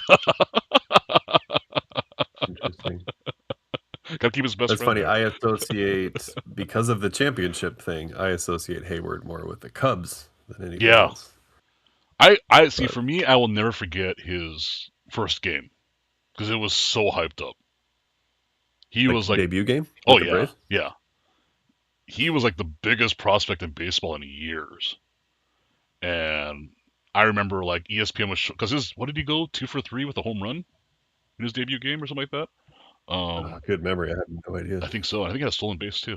And I mean, he looked everything like your perfect baseball player. Long legs, big muscular dude, super athletic, right? Um, so he was super hyped. I remember that specifically. So I remember him as a Brave because of that. That was, and then of course, Mm. breaking the curse was huge, right, for the Cubs. Good memory. 4 ribbies, 2 for 5, and a 3-run home run. There you go. Yeah, close. I was close.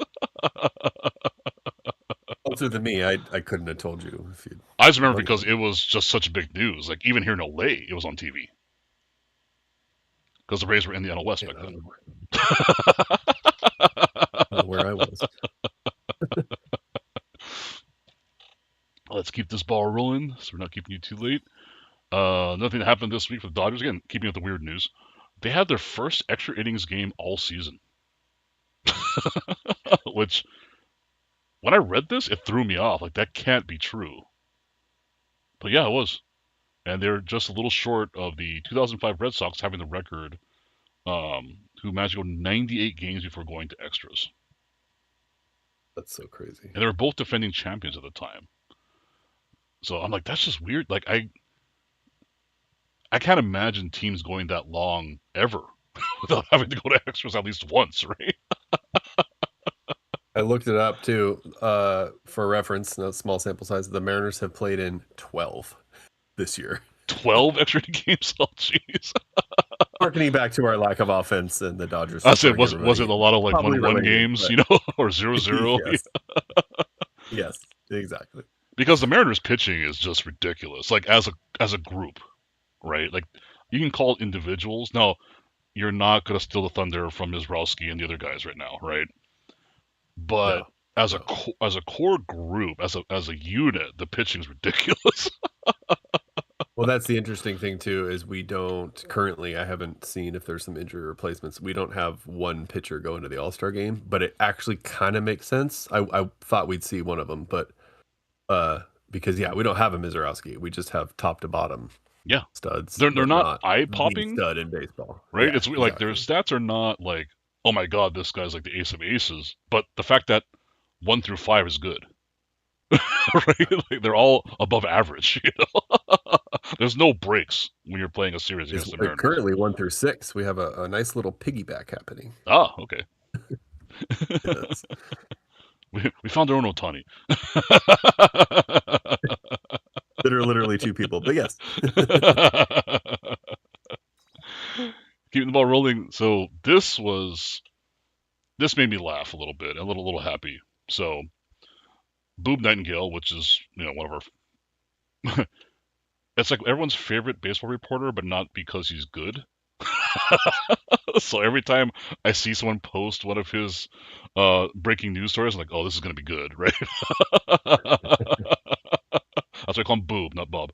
But he announced CB Buckner, Laz Diaz, Brian O'Nora, Lance Barksdale, Marvin Hudson, Tony Randazzo, and Andy Fletcher have all announced this is going to be their last season taking their buyout offer.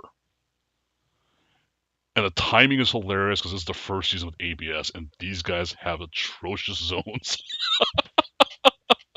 especially Laz and Buckner. I mean, God. And it's pretty funny to me. Like this is what it took to get rid of these guys. Yeah. Like the fact that I know all these umpires is not a good sign. You should Yeah. never know who the When you know the names. Yeah, you should not memorize an umpire's name unless you're a super baseball nerd and you're scoring the game manually. Like you shouldn't really know who they are, right? At one time, that was the goal of umpires, was to blend in. Yeah. Literally why they wear black and gray, but Yep. that, that's slowly not been the case anymore. But That's one of my favorite sayings is when you've done everything right, people won't know that you've done anything at all. yep, yep, And that's how umpires should exist, right?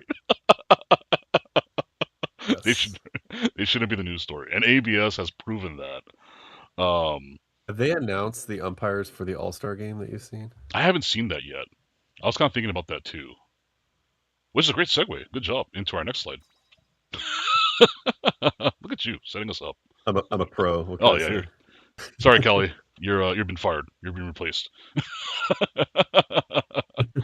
So All-Star game started. Rosters were announced. So this is just the starting roster. They've also announced reserves and the pitchers, but I didn't put that in time.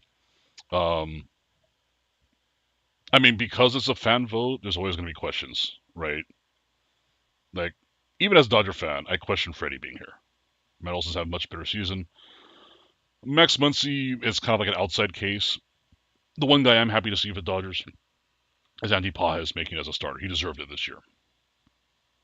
I can't hardly argue against any of these guys in the National League being in there. American League, definitely some questions. Ernie Clement, mm, Vlad got I voted love in. that Ernie Clement and Shohei Ohtani were named. What is it? What they call the top? I guess it's the top Top vote voter, yeah, getter. like it's Is just that like you from don't each even have league? competition. Yeah, you're Yeah, just in, right? yeah. And if someone said, "Okay, well, the top vote getter's Ohtani," okay, got it, and Ernie Clement. It's like what? Like not Aaron Judge? Oh, that's awesome. Yep. And his Now, team.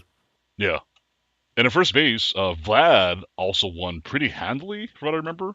But because he's also dealing with an injury right now, he decided to opt out.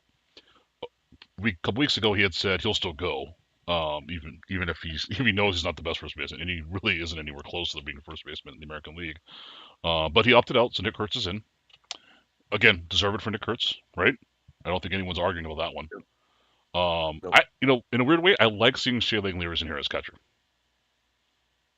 I don't think he's the best catcher in the American League, but I think he's got a great body of work. So it's cool to see some Yeah. recognition for him, right? Yeah, and an A that's not the two we've been hearing about for the last year or whatever. Right. Also, Junior Caminero too. Love that dude. I can't wait to see him on another team because it's gonna happen. The Rays are not gonna keep him. They never do. Sadly, I'm sure you're right. Yeah. Aaron Judge is getting in there with the fan votes as Mike Trout, but Mike Trout is now. I think he started tonight or tomorrow, so he's ready to go. He'll be able to play the All Star game.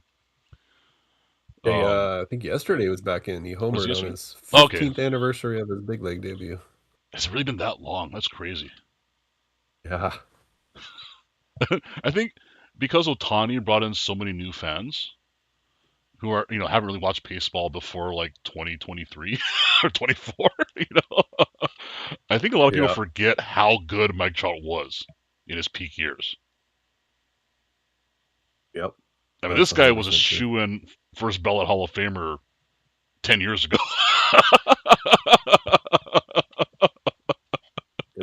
If He only was a not for the injuries. yeah, he it was a would perennial be. MVP, not Judge, not Yep. Otani. Yeah. What did he end up with, 3 or 2? I forget how many he had. I think he got 3. I think he had 3, He right? got 3. Oh, I believe so. he was the very definition of a five-tool player in his prime. Defense, he had speed, he had power, hit for average, everything, while being built like a Mack Yep. truck, which is unusual. Those guys usually aren't fast. But Yeah, it's 3 of them. 14, 16, and 19. there you go. But the baseball is a better place, and Mike Trout's healthy. That's always tell people. We love Mike Trout. Yes. We don't love that he's on the Yes. Angels. As an Angels fan, I say this because he deserves better. I don't know. What do you think about the All Star rosters? I don't have a problem with it because it's just the All Star game. The All Star game doesn't count for anything anymore, and this is just the starters. These guys are going to play 3 innings, right? So Yeah, I don't have any major qualms with it. I mean, I wouldn't have been my starting 9 necessarily, but I yeah, don't same get here. too hemmed up. I enjoy the All-Star game. I enjoy the home run derby, Oh yeah, but I don't get too wrapped up in it. I wish there was more Mariners, but there's really not a case to be made for outside of maybe a starting pitcher. So yeah. I really can't argue with it objectively, at least. I do appreciate the last several All Star games have become more fun. Now that it's not a serious game, for one, right? It doesn't count for anything. But Yeah. the way they present it, the way the players are kind of given a lot of leeway, like to be mic'd up, to have fun with each other, to Yeah. not take it super seriously, has made it much more watchable. Yeah. I agree. I think a lot of younger players being there helps that too. There's a lot of good dynamic personalities right now, for sure. Yeah, we're not fielding 9 Cal Ripkins anymore. Not everyone's a stick in the mud. So Yeah. I speaking want to of, see. I want to see a repeat. I was wondering about the umpires, just because I don't know if you remember the moment that Nelson Cruz had a phone in his back pocket during the All-Star game and oh, took a selfie with Joe West. yeah, that was amazing. I loved it. I'm like, someone can bring that back. That'd be Yeah, cool. that'd be fun. I didn't recognize any of the umpire names that are doing it this year, but Because my highlight of last year's All Star game, right? no. Is when they had Kershaw mic'd up. Oh yes, That was yes. hilarious. Because they're like, what did Smoltz? Right. He's like, well, why don't you throw a cutter? He's like, I don't have a cutter.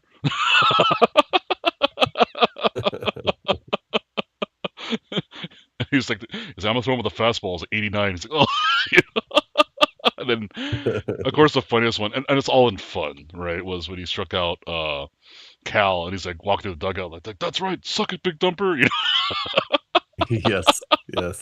Which is hilarious because Kershaw is almost 38 at this point. You know, he's being held together with bubblegum and string. You know, so Oh, that's great. he was just out there having fun. You know, which anytime I see those guys just having fun and being kids again, I think that's what you want to see. Yep. It's such a No, I drag, agree. you know. Yeah. So let's get towards the back end here. Let's do a quick rundown of the standings. As you said, the Mariners are sitting at 500, with the Rangers also at 500, and the Astros a game and a half back. And this is as of I think 6:45. I think is when I grabbed this. So Yeah. It's definitely current for the Mariners. I don't know about if the other teams were the in there A's or are not. still within striking distance with essentially half the season to go. 5.5 is not terrible. Yep. The Angels, I mean, 9.5 doesn't sound bad. It is bad. Like Yeah, I'm afraid they're done. their But record's better than it should be at 37-56. That's how bad they are. And I've watched a lot of Angels this year. It's ugh. Meanwhile, in the East, the Yankees had a couple bad series. The Rays have pulled away. 4-game lead is pretty bad. I mean, that's a pretty good lead to have on the Yankees at this point in the season. The Blue Jays and Red Sox are both 11 back. The Orioles are phoning it in at this point. It feels like the Central's exciting though. The White Sox and Guardians have been yes. going neck and neck all season. It feels like, Yep. and now the Twins have snuck up on them. They're 2 games back. The Tigers have I closed the love gap. seeing the White Sox in there. Oh It hell makes yeah! me so happy. To Yeah. go from that year last year to what they're doing this year is amazing. Yeah. Yep. Shout out to Flores and Mrs. DeFlorist, or is it just her that's the White Sox fan? I was gonna say the same. And Murakami's due back maybe after the All-Star break, I or think that's maybe what they're this saying, weekend. right? Yeah. Yeah. So I can't be yeah, happier bring it for that on. guy because there was so many question marks for him coming over. Can he hit a Yeah. fastball? What's it gonna be like defensively? And he's delivered, which is unfortunate for the White Sox because he signed a prove it deal. Yeah. So, Yep. and the Royals, I don't know what the hell's going on with them. It's been like the few games I've watched them this year, it's just been bad. Like Bobby Witt is amazing, but the rest of the A lot of team, yeah. a lot of injuries. I Hmm. don't know their roster well enough to speak too intelligently, but I know they've dealt with all kinds of injuries. But Yeah, the problem is like, every team has injuries, but they have no depth. So once their mainline guys started going down, it was bad, and it's been bad, and they're pretty much done at this point in the season. I mean, they're not mathematically eliminated, but they might as well be, right? yeah, it sure seems like it. Let's go take a quick peek over at the senior circuit. So the NL East got a lot more interesting in the last couple weeks as the Phillies have closed the gap on the Braves. The Braves were running away with it forever, you know. Yep. And then right behind them, as everyone expected, the Marlins. We all saw that Naturally. coming, right? I mean, we all also expected the Mets to be 40-54. What the hell, right? That is like we all make the lol Mets jokes, but I can't explain this. That's worthy of a lengthy discussion. Yeah, and no Mets fan wants to talk about Oh it boy. for sure. Yeah. It's just too much. Meanwhile, in the Central, formerly the Comedy Central, the Cubs have been playing really well again, but the gap it just seems too big to catch up because the Brewers are not faltering. They've I kind think of been perpetually locked into this like 6 to 8 game lead. It feels like forever now, right? their whole team is the Mariners pitching staff. They're just solid up and down. Yeah, but the Brewers are too, and so Yeah, that's what I was talking about. yeah. Actually, sorry, I Oh, was looking at the stand, oh, looking okay. at the Brewers team Yeah, name. Yeah, they're just yeah. stacked with Well, the Cubs are playing good better baseball than too. ever. The Brewers are, I would say, a lot deeper than the Cubs are. Um, So it's interesting because that big gap that formed to start the season is why they're still behind this much. You know, it's so hard for them to catch up at this point because they had fallen so far behind. But what's cool, interesting about the Central is now they still only have one team below 500. The disparity between the AL and the NL is pretty crazy record wise. Yeah, and this is what the balanced Never schedule has would have brought happened us. in. You know, Yeah. Yep. Yep. the Reds were hanging in there for a long time, but they've kind of started falling back to earth, as have the Pirates. Pirates still at 500 though, which is a win for them. Let's be honest. And of course, back That's what to they're. Oh, it's the crazy thing about the way divisions and how playoff seeding works is the Pirates have the literal same record as the Mariners, and the Mariners are tied for first, and the Pirates are 10 or 12 games out. yeah. I mean, it's like kind of like all those teams in the NL West who never had a shot.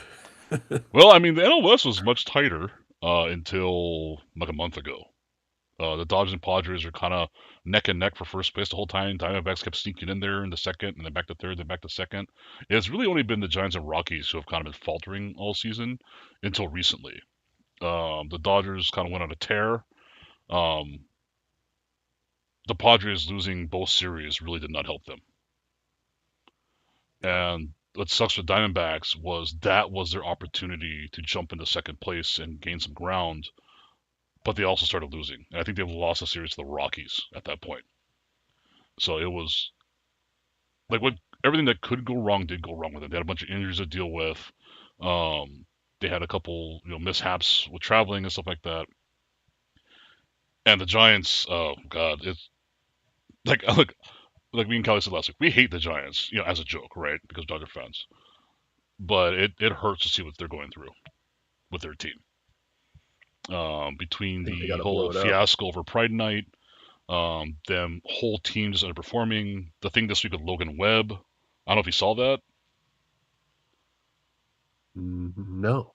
Yeah, so people were, fans are obviously upset at the Giants for, especially him, because he's their ace and he's been, their one cornerstone for the season so far. He gave it like 3 runs early and actually had a pretty good game overall recently. But they still lost the game and the fans were not having it. And so, they, like all sane people, they took to social media to blast him, right?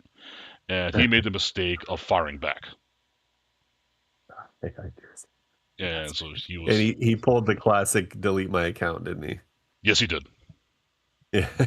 After a whole night of just, Rookie mistake, Mr. Webb. yeah, the typical, like, oh, let's see you play baseball then, or I don't see you on this mountain, dude, no, don't You can't engage. win. You cannot win. Yeah, you can't win this one. And he just deleted his account. And it's just like, yeah, everything that can go wrong for the Giants kind of has gone wrong this season. So to the point where I feel bad for them, which is a lot coming from a Dodger fan.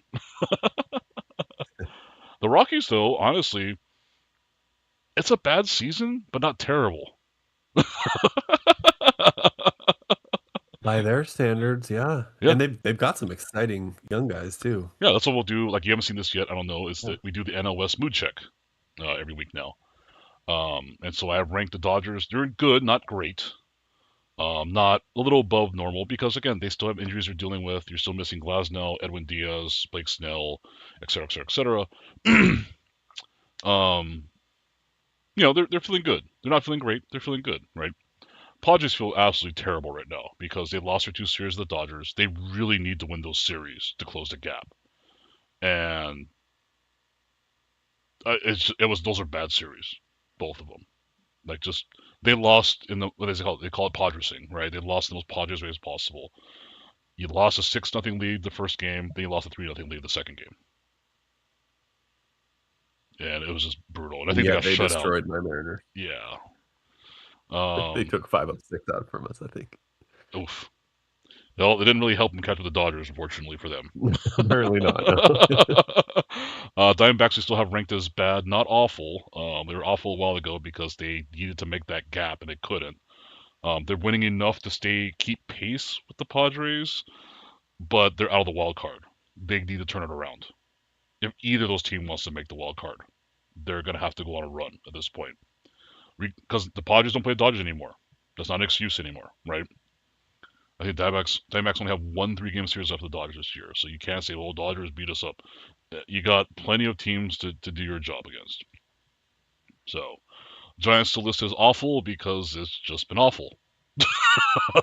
There's no other way to go around it, right? I would give them a What double can awful if go I could, wrong? you know. Yeah.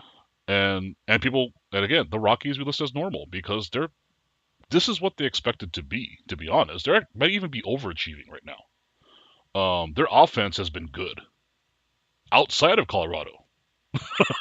That's the shocker, you know. Right. Their Yep. pitching needs help, and that's a Colorado thing. It's always going to be a Colorado thing. But they're playing exciting baseball. They're still losing, and so that's why we keep them at normal because that's you know they might almost be good as far as their mood, but we're keeping them at normal for now because it feels weird to put someone in good mood when you're that far below 500 still. This is true. But they're optimistic. I mean, they got some great young players. We'll see what happens in their coaching situation next year. Um, as we always say in the LOS, Rocktober is inevitable until it isn't. And so to tie us off, I want them to be good so bad. huh? I want them to be good so bad. I think a I've lot of got a people soft do. spot for the Like it's a Rockies. team Yeah. nobody hates. Yeah. Like I don't know anyone. They don't have a rival because no one hates them. The Mariners are kind of the same way, except for the Astros. Yeah, I agree with I don't that. know why I Astros think that's fans don't like the Mariners. Of all the teams to hate, why the Mariners? It's really weird. Astros. Yeah, Oh, it's just the division, I mean I and get that, but like the Angels don't hate the we hated Mariners, them long before they hated us because right? we hated them because they just killed us for 5 years But they while we still were have this. terrible, and then They still talk so much trash to the Mariners. I'm like, what is wrong with you guys? oh yeah, there's no love lost Yeah, either direction. it's okay because you have the other 29 teams or other 28 teams behind your back on that one. Yeah, that's true. Shout out to Jordan, the one Astro I actually really like. Former Dodger legend Jordan Alvarez. I was reminded of that recently. Actually, I didn't remember I that he think he was was a only with the Dodger. Dodgers for like a couple days, even like like he was part of a trade. So Yeah, yeah. I was reminded of that when they were talking about his flirting with the Triple Crown and where he yeah. came from, and I was like, oh man, I didn't even remember And that. people go, oh, he's the one that got away. It's like he never got away because he was part of a multi-team trade. So he was never ours to begin with. Right. Now Michael Bush potentially is the one that got away, but I'm okay with Andy Pages instead of Michael Bush, to be honest. I like Pages, so. All right, let's wrap this up, and then we'll do our final thoughts. And we're gonna change it up. We usually do a Dodge of the week, but since Kingdome's here with us, we got a Dodger Mariners, and we kind of pick something baseball card themed because that's our common interest between each other. Love it. And with some Mariners and players who played for both teams that people may not remember played for both teams. Including me for Jaeger, at least. I actually didn't know he played for the Mariners either until I looked it up. It wasn't a long stint, but he was there. Obviously, the back end of his career. Do you know what Steve Yeager's most famous for? Well, two things really that he's most famous for. I do not. I know it's not being a Mariner because it looks like we killed his career. So Well, the one thing we he's got him in the twilight. famous for is almost dying at a game. A broken pat hit him in the neck while he was catching, Oh, and essentially ripped his neck open, or punctured his neck. And oh my so goodness. he invented the little flap that catchers wear ever since. Wow. The little Learn something every day. Did not know little that. thing that hangs down. Yeah, that was his thing. He's like, this is never happening to me again. The other thing that he's most famous for, specifically here in Los Angeles, I want to say he was the first, but I'm afraid to look this up and have it enter my algorithm. But Uh-oh. he also posed for Playgirl magazine as a player while he was Oh, playing.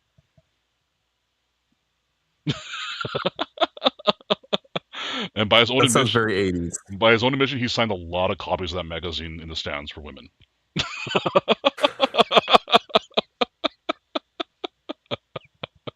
That seems like a very 80s right on brand. It's a very on-brand Steve Yeager thing too, if you've ever seen him in Yeah. interviews.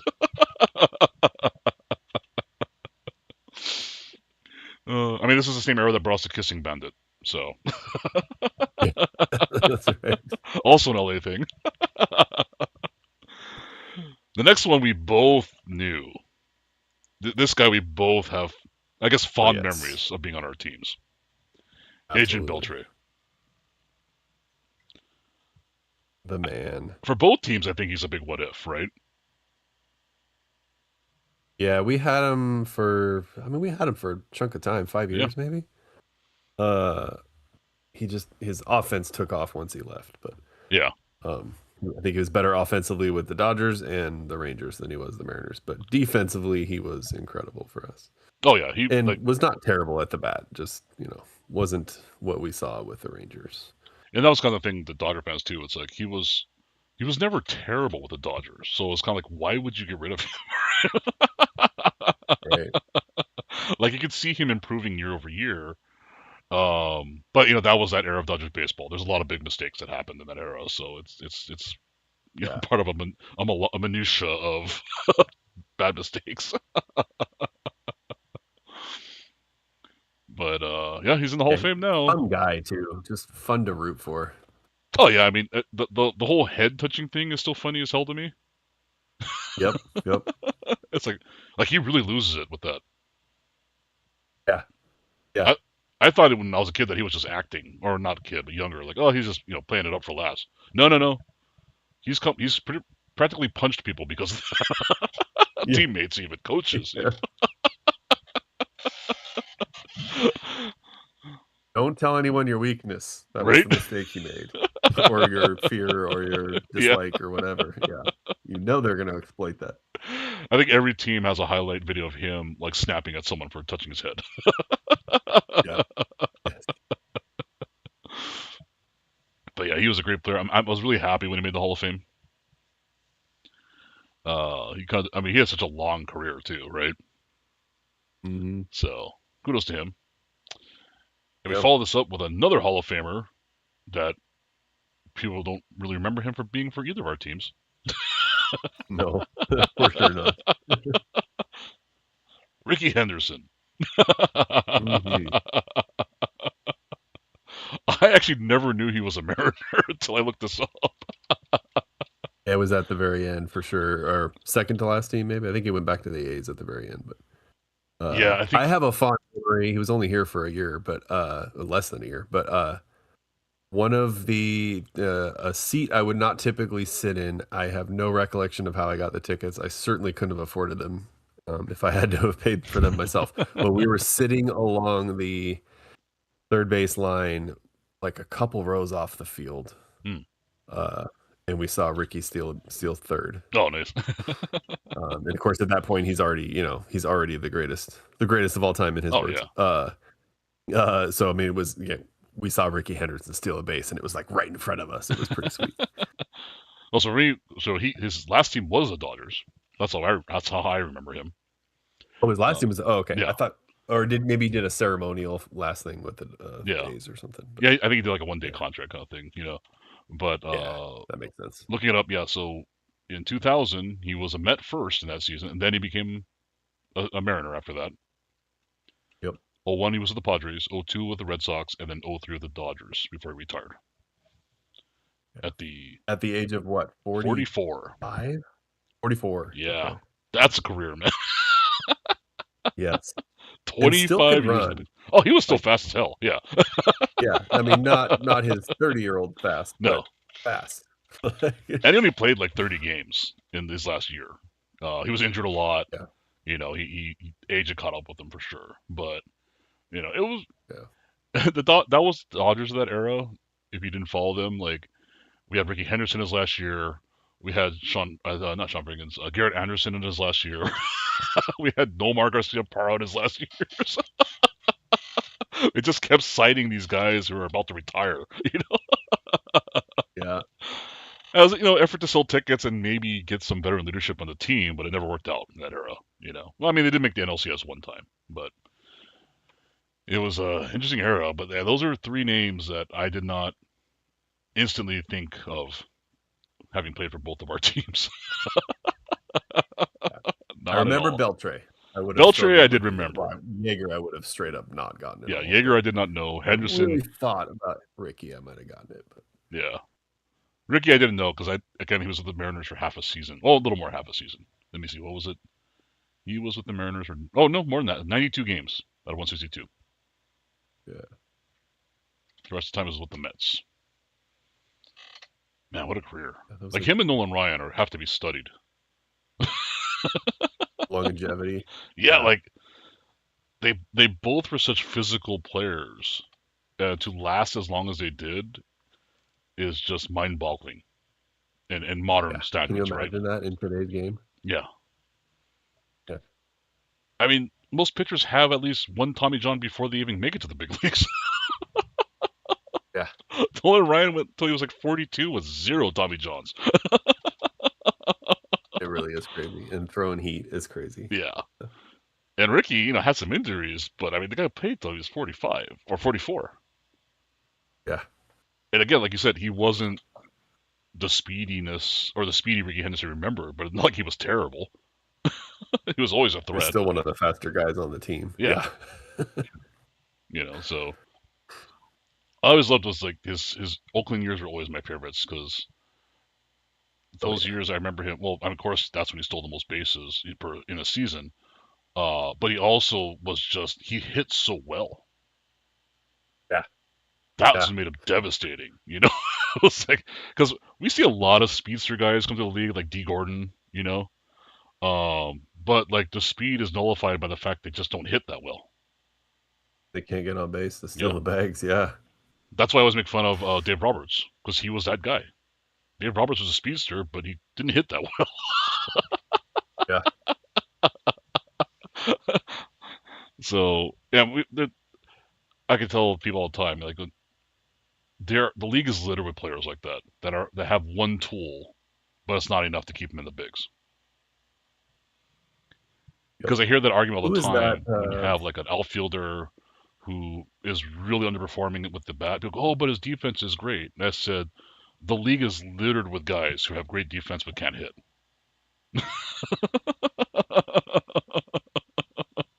That's I'm not a looking special up the name because who is the guy? Broke all kinds of records because he had a crazy amount of pinch running appearances. The ratio between that and his at bats was crazy, and he played for like 3 or 4 different World Series teams because they would basically pick him up at the latest possible date just to have him on the bench to just run. To have him, just a pinch run. You're gonna recognize the name when I give it to you, but he not prolific overall, just for that very specific skill set. I gotta find his name, but we can move on. But he epitomizes what you're saying. Like, yeah, I bet he didn't get 50 total at bats in his career, but he played in like multiple World Series with multiple teams because he was the guy who would come in to pinch run and steal a bag. That was who was it for the Dodgers last skill. year? He was on the team for the end of the season, all the way, well, most of the postseason, and into the World Series. He's the one who the ball got cut under the wall and he signaled it in the World Series. He didn't have a single at bat despite playing in like 8 games during the postseason. That's crazy. But he got a ring out of it, so hey, I forget what team he's with now. I don't remember who it was. Terrence Gore. Oh, yeah. Okay. Yeah. One skill set. You know who I've always think about? 3 rings. Well, because he was a Dodger including too. Your Dodgers. Yeah, he was a Dodger Royals, too. Dodgers, and Braves. Yep. You know who I always like in current players I always think of as a one-trick pony, but not in a bad way per se, right? But because like he's just he's always going to be this one thing and nothing else. Is Luis Arias. Oh yeah. Yep. Like, how can a guy who has that many batting titles be traded around so much? It's crazy. Right? It's crazy. Like it's so hard for him to find a home, despite the eye-popping batting average. But I think he's like morally opposed to walking. I think that's part of the problem. Yeah, like his batting average is great, but doesn't really hit for power. He's a singles machine. Defense has gotten better though. It was pretty bad for a long time. Um, I mean, but again, he's a one trick. He's really good at his one trick, but he's kind of a one trick pony, which has caused him to. How many batting titles does he have? He has like 3 or 4. Um, but with like a different team every time. It's so weird. My He did stick. baseball stats are so fun. He did hang out with the Padres for a couple years, and now he's a Giant, and he's suffering there too. So, still hitting singles though. Back to back to back. Good call. Twins, Marlins, Padres. Yeah, it's weird, right? Yeah.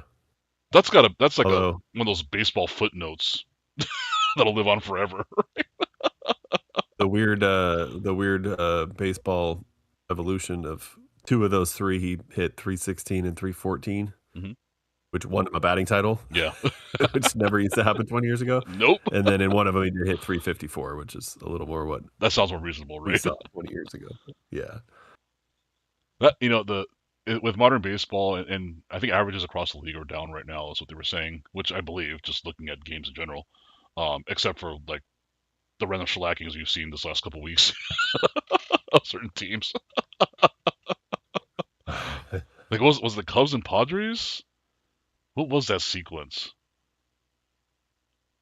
Someone lost by like 20 runs and then won by 16 within like 3 days. It was crazy. I think it was the Yeah, Padres. yeah. I think they, yeah, I think they smashed the Cubs and then got beat down or something. Oh no, they get. That was right. The Padres lost by 20 runs, and they came, and then 2 days later they won by like 16 runs, which for their offense is a miracle. So Baseball's the greatest. yeah, base. I love base. That's why people I think get too hung up on winning the division or having the best record because it's such a crapshoot in the playoffs. Like there's so many teams in the playoffs nowadays. You just kind of have to get in and take your You just got to chances. get in. You got to be hot at the right time Yeah, and avoid the Dodgers. yeah. Well, well, the Dodgers last year went with like voodoo magic. I don't know how to explain that World Series. I won't say Yeah, like that could have gone. everyone says the Either Blue Jays are the way. better team. I said no, the better team should have won the World Series. Like that, because the Blue Jays' problem to me was they did not capitalize on their chances. Right. The Dodgers made mistakes, but they minimized them. That's what turned the difference. And luck, luck's part of it too. Um, Yep. Plus, for the Dodgers, we do have potentially the worst offensive team ever to win a World Series, which is 1988. I think on paper it is like the lowest slugging team to ever win a World Series. Take it, man. From someone who has no idea what it's like to have more than one World Series to choose from in your Right? memory bank, take it. Take it to the bank. Hey, 88 will live on in infamy. That's why again, I'm not saying this just because we're friends, but I cannot wait for the Mariners to win a World Series. Oh, yeah. You and I me will both. I preface appreciate that that. I You and me have both. a couple extra Benjamins. You are free to evacuate Washington if that happens, because the state's going to burn to the ground. Yeah. Yes. We do have a track record of messing that up, but yeah. I mean, you thought the Seahawks was bad. It'll be nothing compared to when the Mariners win a World Series. Yeah. I have to say we behaved ourselves, relatively speaking, when Yeah, the Hawks won it last year. But not the first one though. The first one was wild. yeah, correct. That is true. Yeah, I'm talking about this past one Yep. in February. But yeah, yeah, But yeah, I honestly like as much as we make fun of the Padres, I want them to win a World Series too. I want every team to have one. I don't like that we have teams that have never won a World Series, right? Now, at least they're all well, younger teams, we're or running relatively. out, so Yeah, we're running out of those teams, yeah. which is a good thing. But But I mean, currently, even in we're determined football, to be dead last. it's still a thing because Who's left in football? I think it's the Bills and the No idea. Browns. Have never won a Super Bowl. Oh yeah, that checks out. Yeah. Yes. See, and someone's arguing with me about salary cap in baseball. Oh, it makes everything fair, blah blah blah, and more teams will win. I was like, tell it to the Browns. They've been a salary cap league for 30 years. They ain't won crap yet. I was apparently destined to root for teams that um, are in this category because my entire family outside of my immediate family are dyed in the wool Bills fans, so I'm actually more loyal to them than I am the Seahawks. Yeah, so And you can see what that's gotten me, a lot of heartbreak, and then I'm a Mariners fan. So of course, this is more than I thought, of course, because of expansion. So there's 12 teams who have never won a Super Bowl.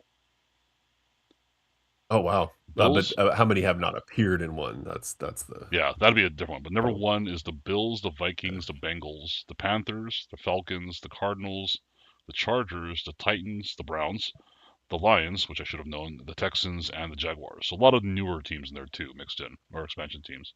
yeah yeah. Let's see who's never appeared. Because the Lions have been. No, the Lions have been? Yeah, this is deeper than I can go on NFL probably. Let's ask Google. Nope, it has. Good, So yeah, the four who have never appeared: Browns, Lions, Texans, and Jaguars. All right, so what? Two of the four are new. Yeah. Jacksonville says Yeah. their first season was '95. Texans' first season was 2002. So pretty young teams, relatively, right? Right.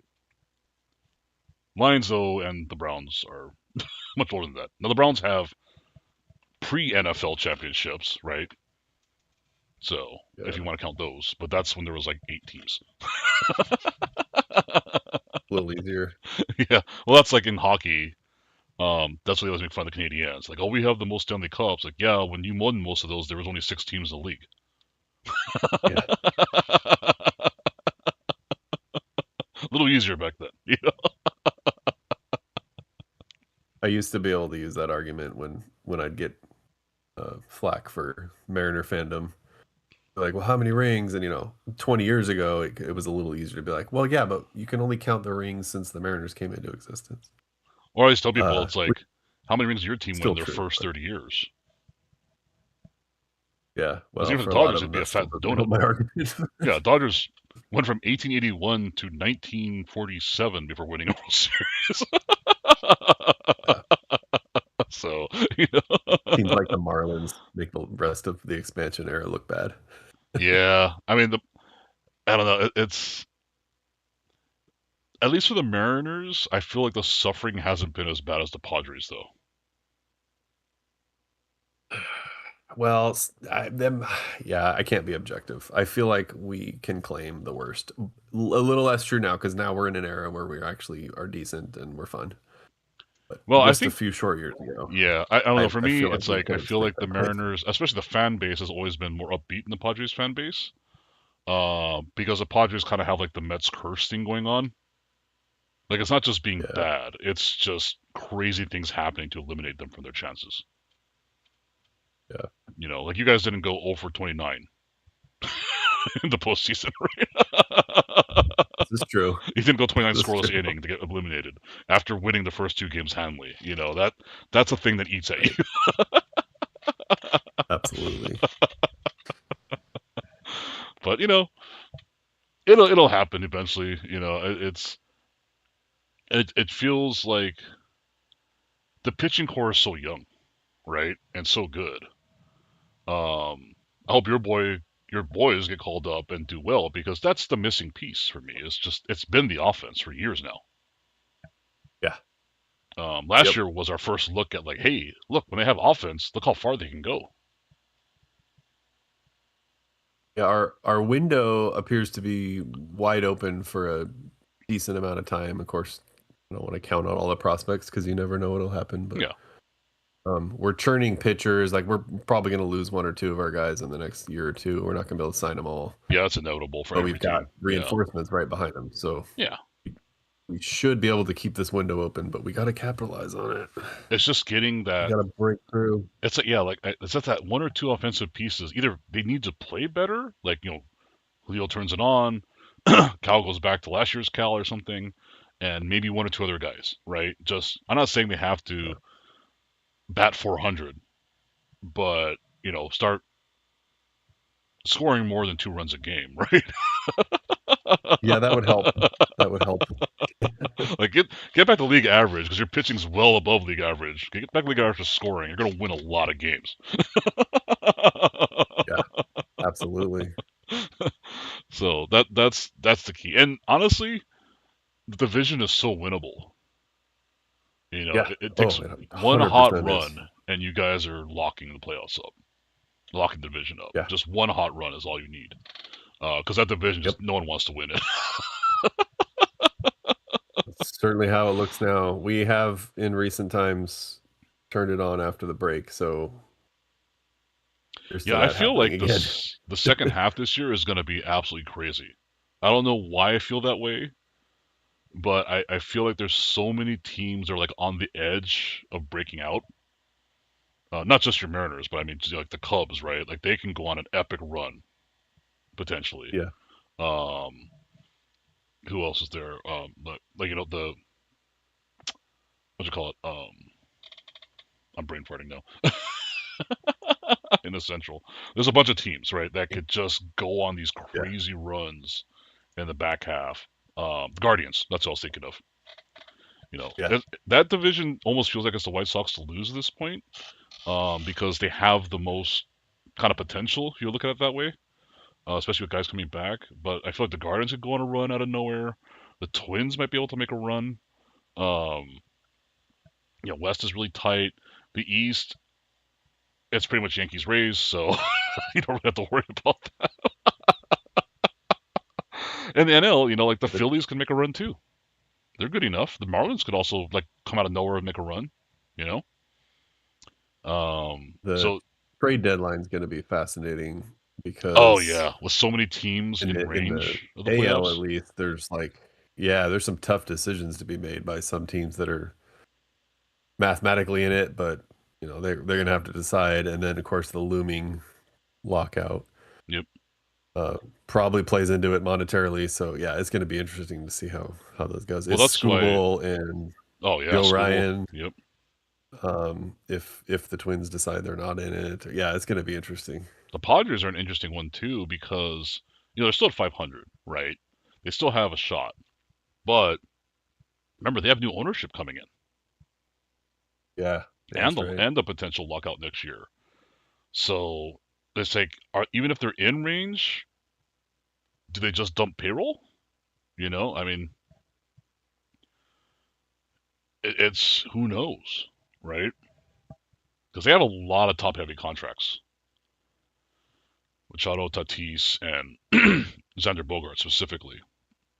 And those guys, no one really wants to trade for, right? Because they don't want to take that money on. Right. And you can't really afford to get rid of the cheap guys. They're the ones keeping you where you're at right now. Because the top three really haven't produced that well. Diamondbacks have an interesting spot too with the trade line. So do the Cardinals, right? Do the Cardinals just call it a day? They're above 500. They have an outside shot at the wild card. They're playing good ball, but the Cubs and Brewers keep pulling away from them. So are they going to be sellers? I mean, their team is old, right? So who knows what they want to do? So yeah, Yeah, there's not a lot of time left to decide whether you're a seller or a buyer. So yeah, it's almost like you need your team to either start winning a lot of games or losing a lot of games just to make that decision easier, right? yeah, Because yeah. so many teams are close. It's like, what do we do? Yeah, That as a it's fan, if they choose to sell and you're in it, oh, that's that's the we've been word. in that spot before. It's the worst. Or I mean, like the opposite also sucks with the Angels. The Otani's last year there. Oh yeah, I mean, that they was could have gotten anything they wanted for Otani, yep. and they just said, nope, we're going to keep him here because we want to sell more tickets. And that capsized the team to me, 100%. Or they fooled themselves into believing that he might resign if they stuck with him. Or yeah, that was crazy. It was crazy. Yeah, I mean, from what I read was they thought they wanted to be buyers instead that they could make a run. Obviously, it didn't work out for them, right? Um, and they really did think they had a chance at resigning him, and by all accounts, they did. That Otani came up with his contract on his own.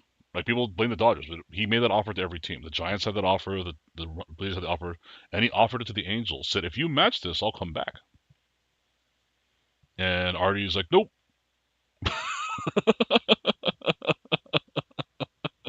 We don't need you. Well, That's I think intent. Artie doesn't want to be in that Like money the long Yacht. term like that because Artie's 80, Right. you know, potentially selling the team. So I kind of get why, but from a fan perspective, for the Angels fans, it sucks, right? Like, dude, we could have had him back, right? Not that he would have done anything with Yeah. him, arguably, but he gave him the chance. Now, I do feel Yeah. bad for the Giants and Blue Jays because most people understand that. Yeah, he gave them the chance to match the offer, but it's not like he was really serious about it. He was gonna stay in SoCal. At least that's the way Yeah. it came out. So whether that's true, you Right. have to ask Otani. I know, probably never tell you. Yeah. I was gonna say we'll never know. Well, I think we're good. Let's wrap this up. I know you got an early day tomorrow. That's hence our earlier start Thanks time. for having me Well, here, thanks for and coming on. shout out to Cali Wherever he for is. allowing me to sit in his virtual seat Yes. for a moment. We'll have to do more collaborative stuff in the future here. Yeah. Whether it's us joining you on a break. Did you watch our last watch along? That was funny. That was fun as heck every time we do that. Well, not during. I mean, not during, obviously, but yeah. After the fact, yeah. Yeah, Yep. we have a lot of fun doing those. Like, I don't know what it is having like a voice audience while you're breaking. It's just fun. Yeah. Yeah.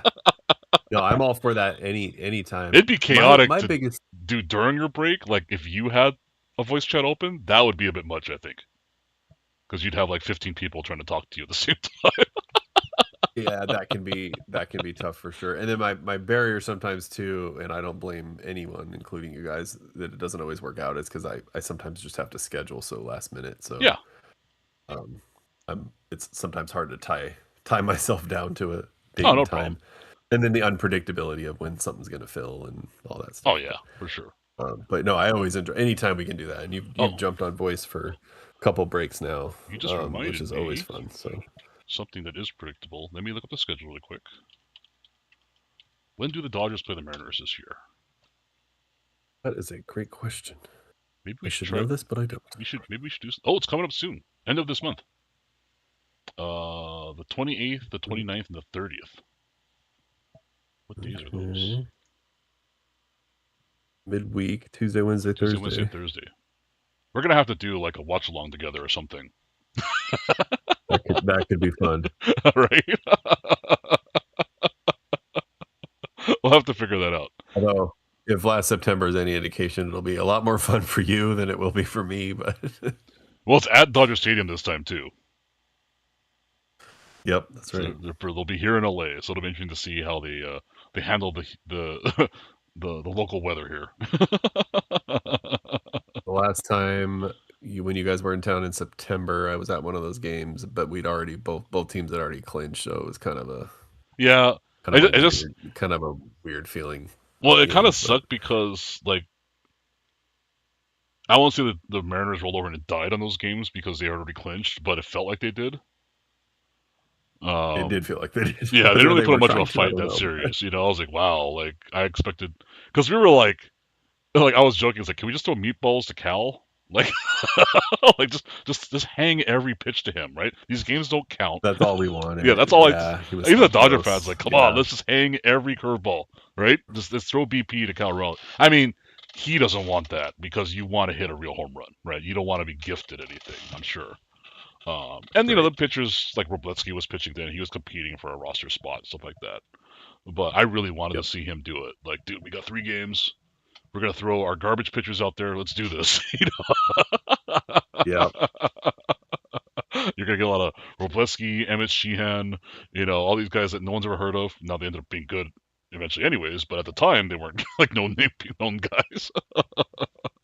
But yeah. He just missed on a couple. I Oh, remember I it well. know. He I was remember so what close on a couple. Yeah.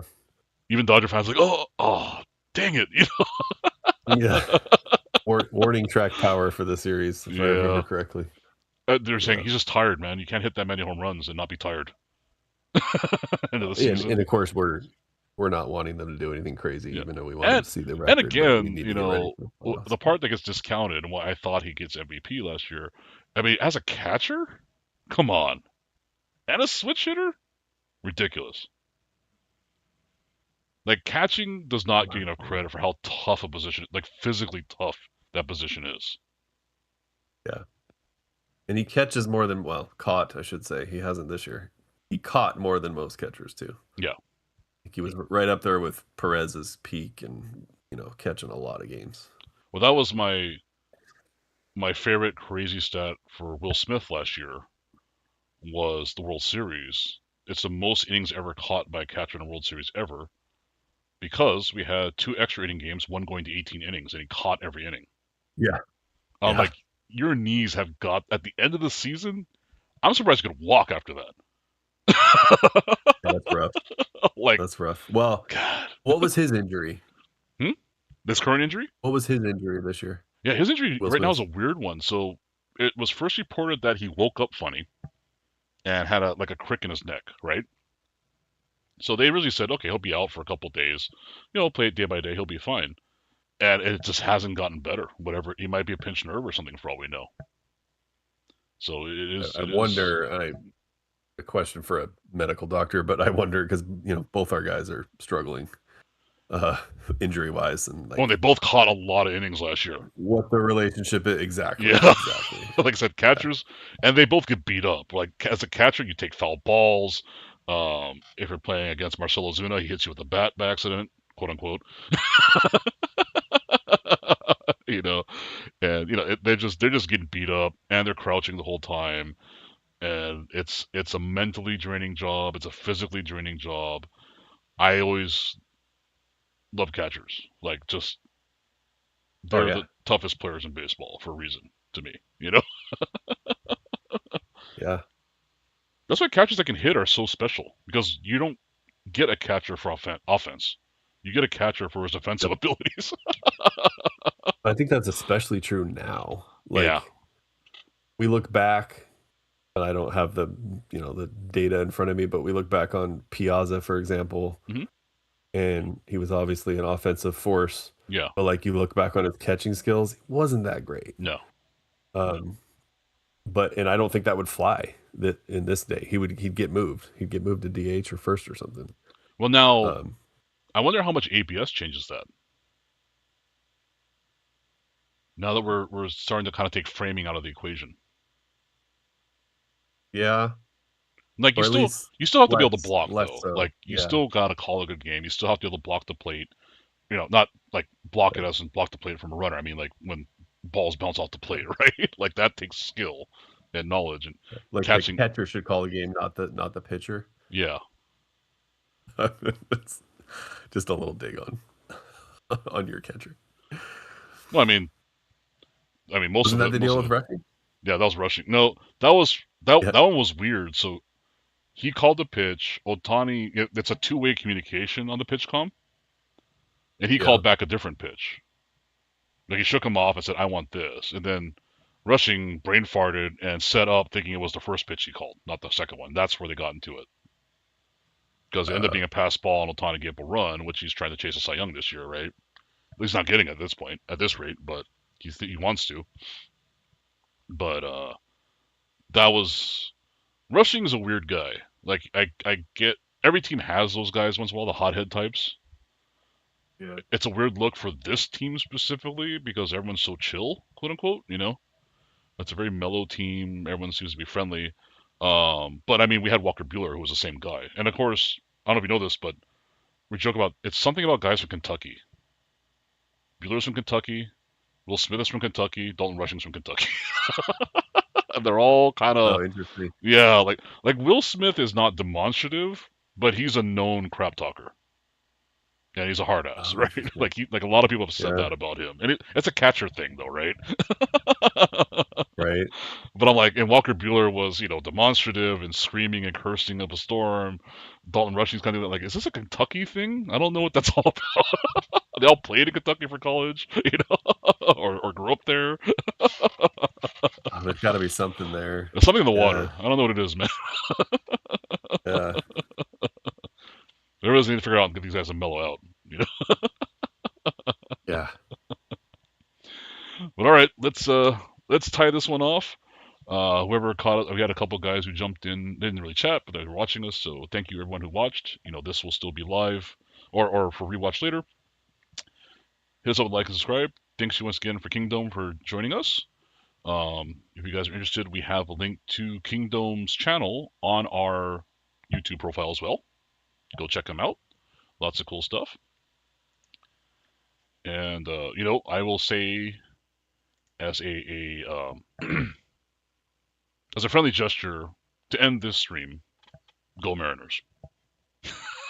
Oh, trying to put me in tears. Yeah. That just won me a free break spot, I'm sure. No. I just got a discount. Yeah.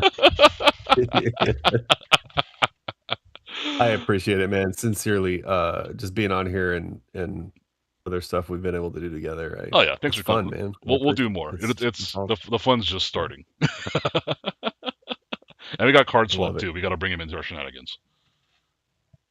Yes. Him and I have been working out a battle plan for Chrome, and I'm sure we can all do something. I can't wait. Look like. Yeah. And safe travels back for Cali. Look forward to hearing you back on, and yeah, it's awesome. Thanks for letting me be here. Yeah, he should be back next week for anyone wondering. Barring anything crazy happening, which usually doesn't happen to him, but you never know. Such is life. Thanks everybody. Have a great evening. Good evening. Thank you.